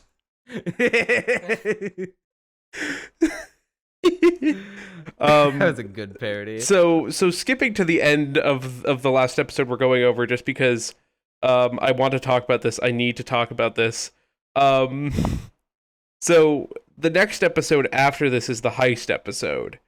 that leads into the teaser at the end where Lois and Jimmy are in space with the brain and Monsieur Mallah. Yeah, the gays. The gays are coming back. They're fun. They're the best characters in the show. And I stand by it. I think they're funny as hell. I think the gay robot brain that groomed a monkey and his monkey boyfriend are very funny. I think it's a little creepy that the brain was like raised this gorilla from sentience and then they made out. But also he's a fucked up German dude. Who cares? Yeah, I'm definitely looking forward to seeing Lois and Kara interacting and hopefully kissing. More cute Jimmy and Kara moments. The Jimmy Shrine. I can't get over the Jimmy Shrine. It's so good. Yeah, Kara's the best thing to happen to the show, and I hope that this is the best most I've been looking forward to watching the show since it started now. Same here, surprisingly. I didn't think it could happen. And, like, I mean, her deal is just the most interesting plotline of the show now. Oh, 100%. Like, I don't care about anything else now. I just want to see this reach its end. And then I will inevitably stop caring about whatever is happening in the show. But, you know. Well, what if they make Kara a main character? If we keep getting interesting Kara stuff throughout the show, it might be able to get all the way up to a 6. That would be where it caps. I mean, I think they easily have a scene where it's like you remember that early scene where Jimmy is introducing Kara to chocolate, or not chocolate, ice cream? Yes. I know. I screenshotted like every bit of it. You okay? Do you need help? No, because she does things to me. Look how cute she is. Look at the light in those eyes. Is in fact. Why did you share 400 screenshots? Why did you share a folder called Midnight Material?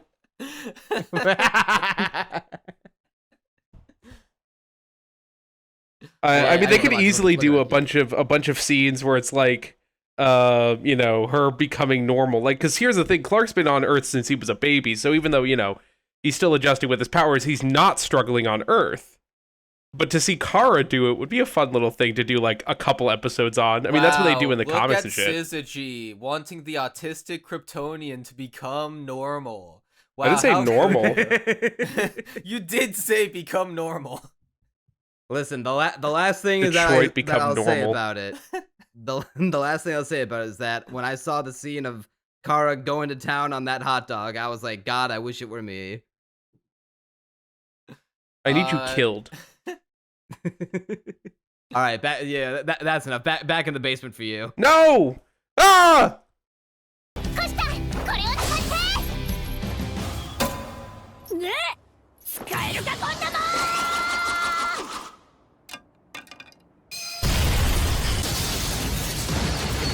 It pains me to say it, but I can't help but feel like Nokotan stocks are on the decline. I don't super agree. I do kind of, in that I think episode 6 was my least favorite of the show so far. I think it just had the least memorable gags. These 3 episodes were nowhere near as good as the first 3. I disagree. I think the gag throughout the first half of like episode 5, or I guess more like the first third, I thought that was probably like one of the funniest bits in the show, where like just consistently every joke was hitting me, and I'm like, man, this is actually great. But no, I almost want to agree, but then I'm like, nah, but it was actually, there was still plenty of funny moments. I'm still enjoying myself. I think, all right off the bat, my biggest issue, the student council. All right, that I do kind of agree with, because what I was expecting... Why are we getting introduced to a new cast of characters when we literally just got Meme? So, I actually did some research about this, because episode 6 has a one-off line where, Koshi is like, you and the narrator always talk about how this city is a shithole, and I'm like, wait, the narrator? The narrator didn't say anything about the city. So I looked it up, and apparently this adaptation skips a fuck ton of the manga. A bunch of What the chapters. shit? It is a super condensed adaptation. There are Wait, huge what are you doing? there are huge stretches of the manga. Like, okay, the whole gag about water bottles in the manga, that was very naturally set up as like a gag in one chapter. In the anime, it is very haphazardly exposited. Like, hey, Nokotan just doesn't like water bottles. She is afraid of them. And so I'm like, but why? There's like, because I saw that line and went, okay, they clearly skipped that chapter. Like, they have to have skipped a bunch of chapters, because I guess it would have been a running gag that the narrator just talks about how shit the city they live in is. But no, or I guess yes, they did skip a bunch of chapters, but no, it wasn't naturally set up in the anime. Yeah, it from just going off of like the anime only perspective, it feels really weird to shoehorn in these 3 new quirky characters when we've only just gotten to know excuse me. We only just gotten to know Anko, and she only had like really the 1 episode, and Mei only got her like 1 introductory segment, and then that's it. We never got like any episodes or any like bits of them all playing off each other, except for like the one where we get introduced to Mei. And it says, and it to me, it kind of reeked like, oh shit, we were already, I didn't know about the, choppiness of the adaptation. But to me, it just kind of read like, oh shit, we don't know how to tell jokes with just the 4 of these characters anymore. Quick, throw in 3 new ones with their own wacky personality quirks. See, the thing is, I like the new characters. Mostly the anxiety demon one. She is my favorite. I love her. She's just like Crunchy being me. attracted to the characters with mental illness. No, what's funny is that for for most of what she says, like, I can literally just relate it back to moments in my own life of like, yeah, I've thought roughly like that before. She is my anxiety demon, personified and exaggerated, and I love her for it. Dude, the shot of her crying in amid the mushrooms could be a wallpaper. Like, that shot is so good. I'm not too sold on any of the 3 of them. I especially like the blue-haired quiet one the least, because she's just a fan of Nokotan, but just is like so emotionally distant that she can only express it when she's alone. But it's just like, it's a trope I've seen before. I'd say my favorite, by putting that in quotes, is the 4'4" president one, vice president Neko Yamada, where she's got the coat with the sleeves that are too big. She acts like a cat. Yeah, I mean, well, first of all, her name is hilarious. Neko Yamada. The names in this show are so stupid. But I really like that in the 6th episode when Nokotan barges in on the student council, she just gets up on the desk and hisses like a cat, like arches her back up. see, the thing is, like, you had talked about the idea of like, what if there's a rival club that has its own animal that they mysteriously like an animal girl hybrid of, and it's like, that sounded hilarious. And what I assumed was going to be the case was that it wouldn't be that they had, their own animal, even though that would be funny, but that they were just, the student council was like constantly trying to shut down the club. That it would be a running gag that, like, well, what the fuck? This club doesn't do anything. What the hell what is this about? And that would create like a constant source of tension. And maybe I shouldn't have so hardline expected that to be the case. I mean, granted, episode 3, the ending sort of set it up that way. So to be fair, like, maybe I was being led on. But I don't know, like, that sounds like it would be really funny and cool. Like, we could have tons of hijinks surrounding that. But it didn't turn out that way. And I am a little disappointed by that specifically. Given the ending of episode 3, I was hoping for, like, they would, like, barge in on the deer club, see like the kind of activities going on, and then trying to shut them down. And then we get like quirky exchanges and back and forths between the members of the deer club and the members of the student council, and with Koshi caught in the middle because she's in both. But we don't really get that group dynamic. We just get like Koshi is only in we only get like one character from each camp in one of the groups. Like we get Koshi in the student council at the beginning, then we get the blue-haired quiet girl in the deer club, then we get Noko in the student council. Like I want to see all the characters play off each other, and like I want to see them all go to bat for the deer club in increasingly retarded ways. That I feel like it would increase the show's longevity.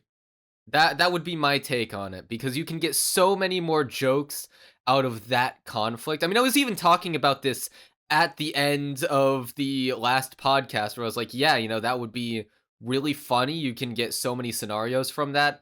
Not actually. It ain't actually the case. It ain't so.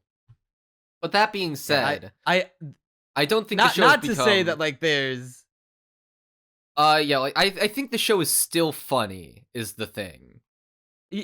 Yeah, not to say that these episodes weren't bereft of jokes. Like I kind of lost it in episode 4 when out of nowhere Noko just starts singing a love ballad about deer crackers.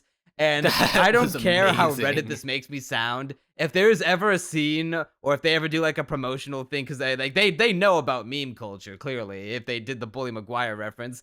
If they get Noko to sing Baka Mitai and parody the entire scene from Yakuza where Kazuma Kiryu sings it in the bar and drinks the alcohol and longingly looks at a picture of his of Koshi, I will give the show a 10 out of 10. That's the funniest shit I can imagine. Like hearing her like chirpy voice going yame yane dameo. See, the thing, like at the beginning of episode 5, for example, there's that whole scene with Koshi being like, oh, there's the love letter, and there like every joke in that scene worked. Like it turns out to be like, hey, let's throw hands. That's the scene where the antler, Koshi throws it on the building because she, Nokotan passes it to her. And she's like, what the hell am I going to do with this? Throws it on the building, it blows up. And I was like, oh my god, that's where the clip comes from. That's why it happens. Domestic terrorism. The context makes it even funnier. I love the cutaway where Nokotan is like running away from people trying to hunt her down. It's like really intense. I love, including a fucking Predator minigun. Yeah, it's insane.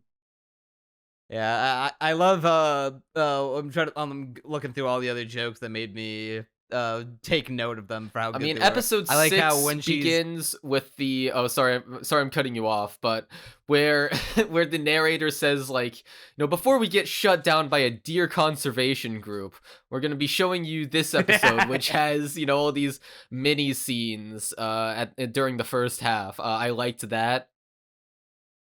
I like how one of them is like all the different types of deer antlers, and then this like gaming antler, and it's just lit up in RGB. It's literally that was my thought too.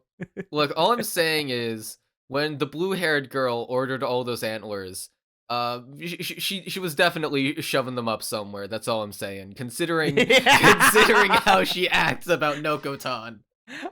She was definitely using them. Are selling them all on fucking yeah, at first they were selling them on Mercari, but then they're like selling it on like a fucking like a deer shopping channel, and they mention all these like other ancillary products along with it, and then the entire episode Neko Yamada just like, oh, that's so dumb, why would you ever need that? Well, now that I think about it, I guess it's a pretty good deal. I mean, think about all the shit that you get all that for just like that one payment. That's how they get you. I guess I could buy it.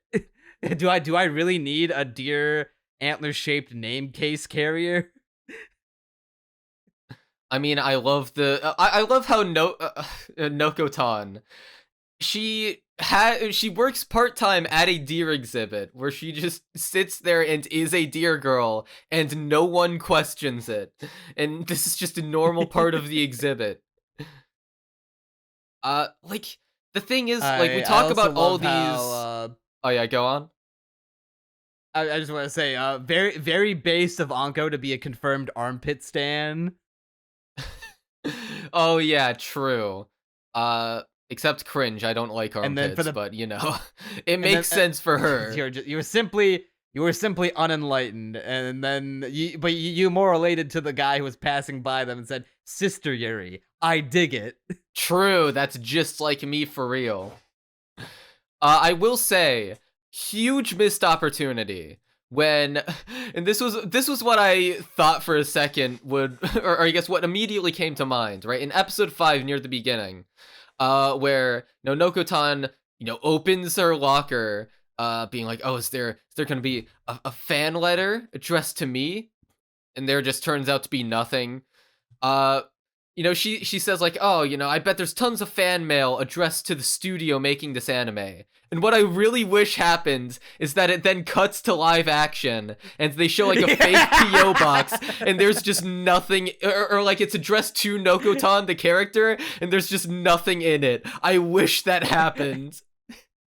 I thought that would also be funny. I thought you were also gonna say something like, "Oh, they actually were a bunch of letters addressed to her," and then it's just they're at Wit Studio, and it's just like all the animators are like in a giant room full of a bunch of like envelopes with the name Nokotan written on them, and then it's like very Chowder-esque where they're just like in a room like that. That would also be funny. So yeah, a big missed opportunity, unfortunate, but like I would be more upset about the show having, these slight disappointments. Episode 6 wasn't that great in my opinion. I don't think the first half with all the short gags was really, I like it when my gags have a bit more build up to them, when we get time to, let them wind up a bit so that the punchlines hit harder. I'm not a fan of that sort of montage style of humor necessarily, but Yeah. like I would be more upset about these little annoyances if it wasn't still really funny when it wants to be. Like there's so many little visual gags. The bit where the blue-haired girl is like stapling the papers and the like the screen And the shrinks. screen is getting smaller. Yeah, with each click of the staple. Like that's really fun editing. Anxiety Demon, I should really learn her name because I love her. Kinu Tanu Kikoji, Tanuki Koji. These names are so stupid. But like she's literally like floating at one point. Oh, I nearly forgot about the best, like one of the best gags when this one spoke to me on a deep primordial level, where she says, we're gonna get trapped here and die forever and obviously die forever and become ghosts, and then some random YouTube video, some terrible YouTube video will talk about our story. And I'm like, I felt that one in my soul. I'm the one making the terrible YouTube essay. I thought you were gonna say the one where she's like, "Oh no, I got these papers out of order. The first years don't get their papers. The school's gonna fall into chaos and bedlam and disarray, and Koshi's gonna have to like publicly dishonor herself, and I'll have to kill myself in front of everyone to restore your honor." Dude, I love her. She is anxiety personified. You just like girls who are suicidal. No. Look, I relate. The patterns are very evident, Crunchy.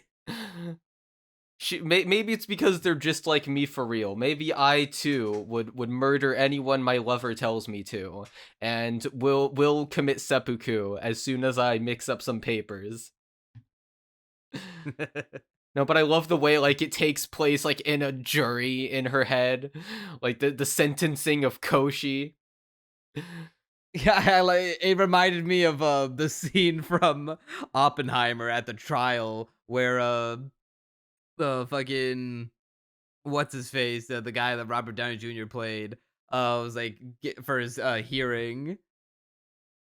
It was very humorous. Look, all you need to do to get me to like a character is to give them crippling anxiety. And yet, Bochi was not your anime of the year when it came out. Look, I still gave it a 9. Come on. I don't think I got any more things to say about the Deer Show right now. I hope it gets back to the peak that it was in the first 3 episodes, because this has been a relative step down.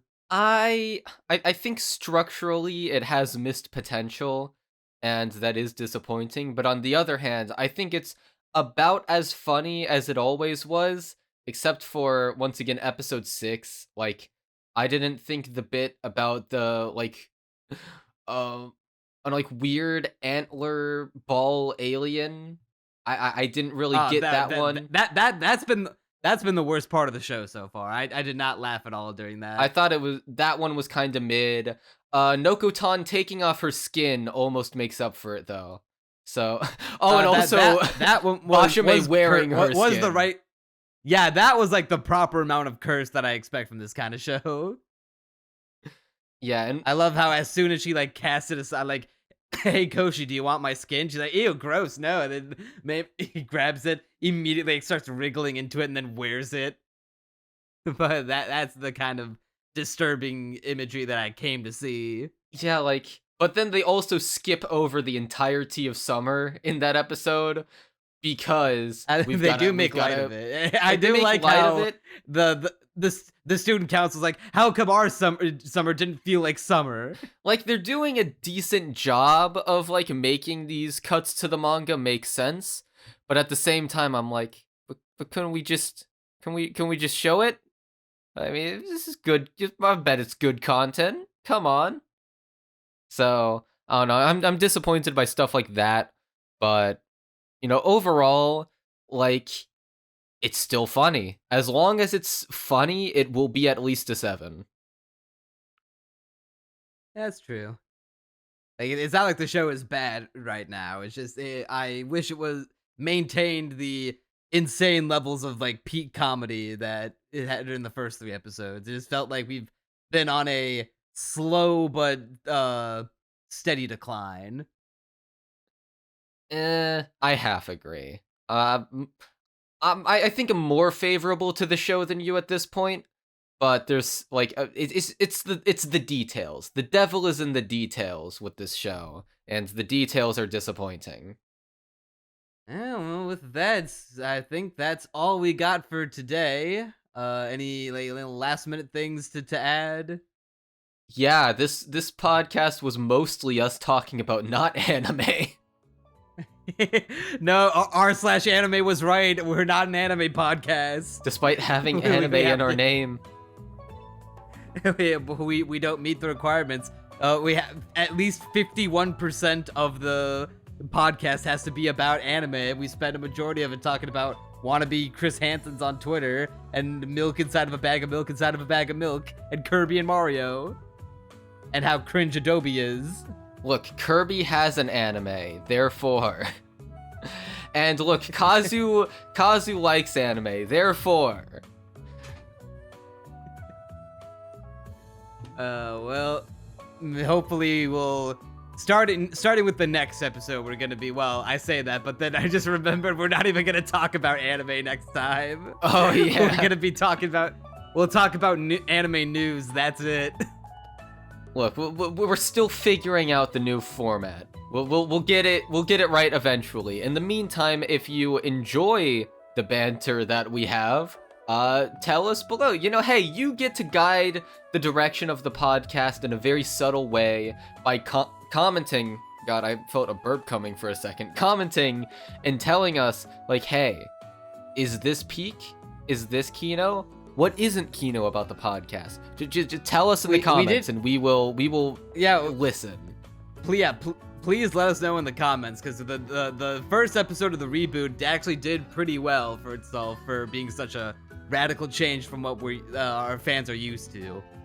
So if you want to let us know what we should cover next time, what we should talk about in the future, let us know down in the comments. If you want to keep up with Castaway Anime and never miss an episode, make sure to subscribe to the channel here on YouTube, or follow us wherever you get your podcasts. subscribe to Crunchy's channel, and check out all our socials linked down in the description below. That'll do her for this episode of Castaway Anime. I'm Neon Manta, And I'm Crunchy Bagels. and you'll see us next time.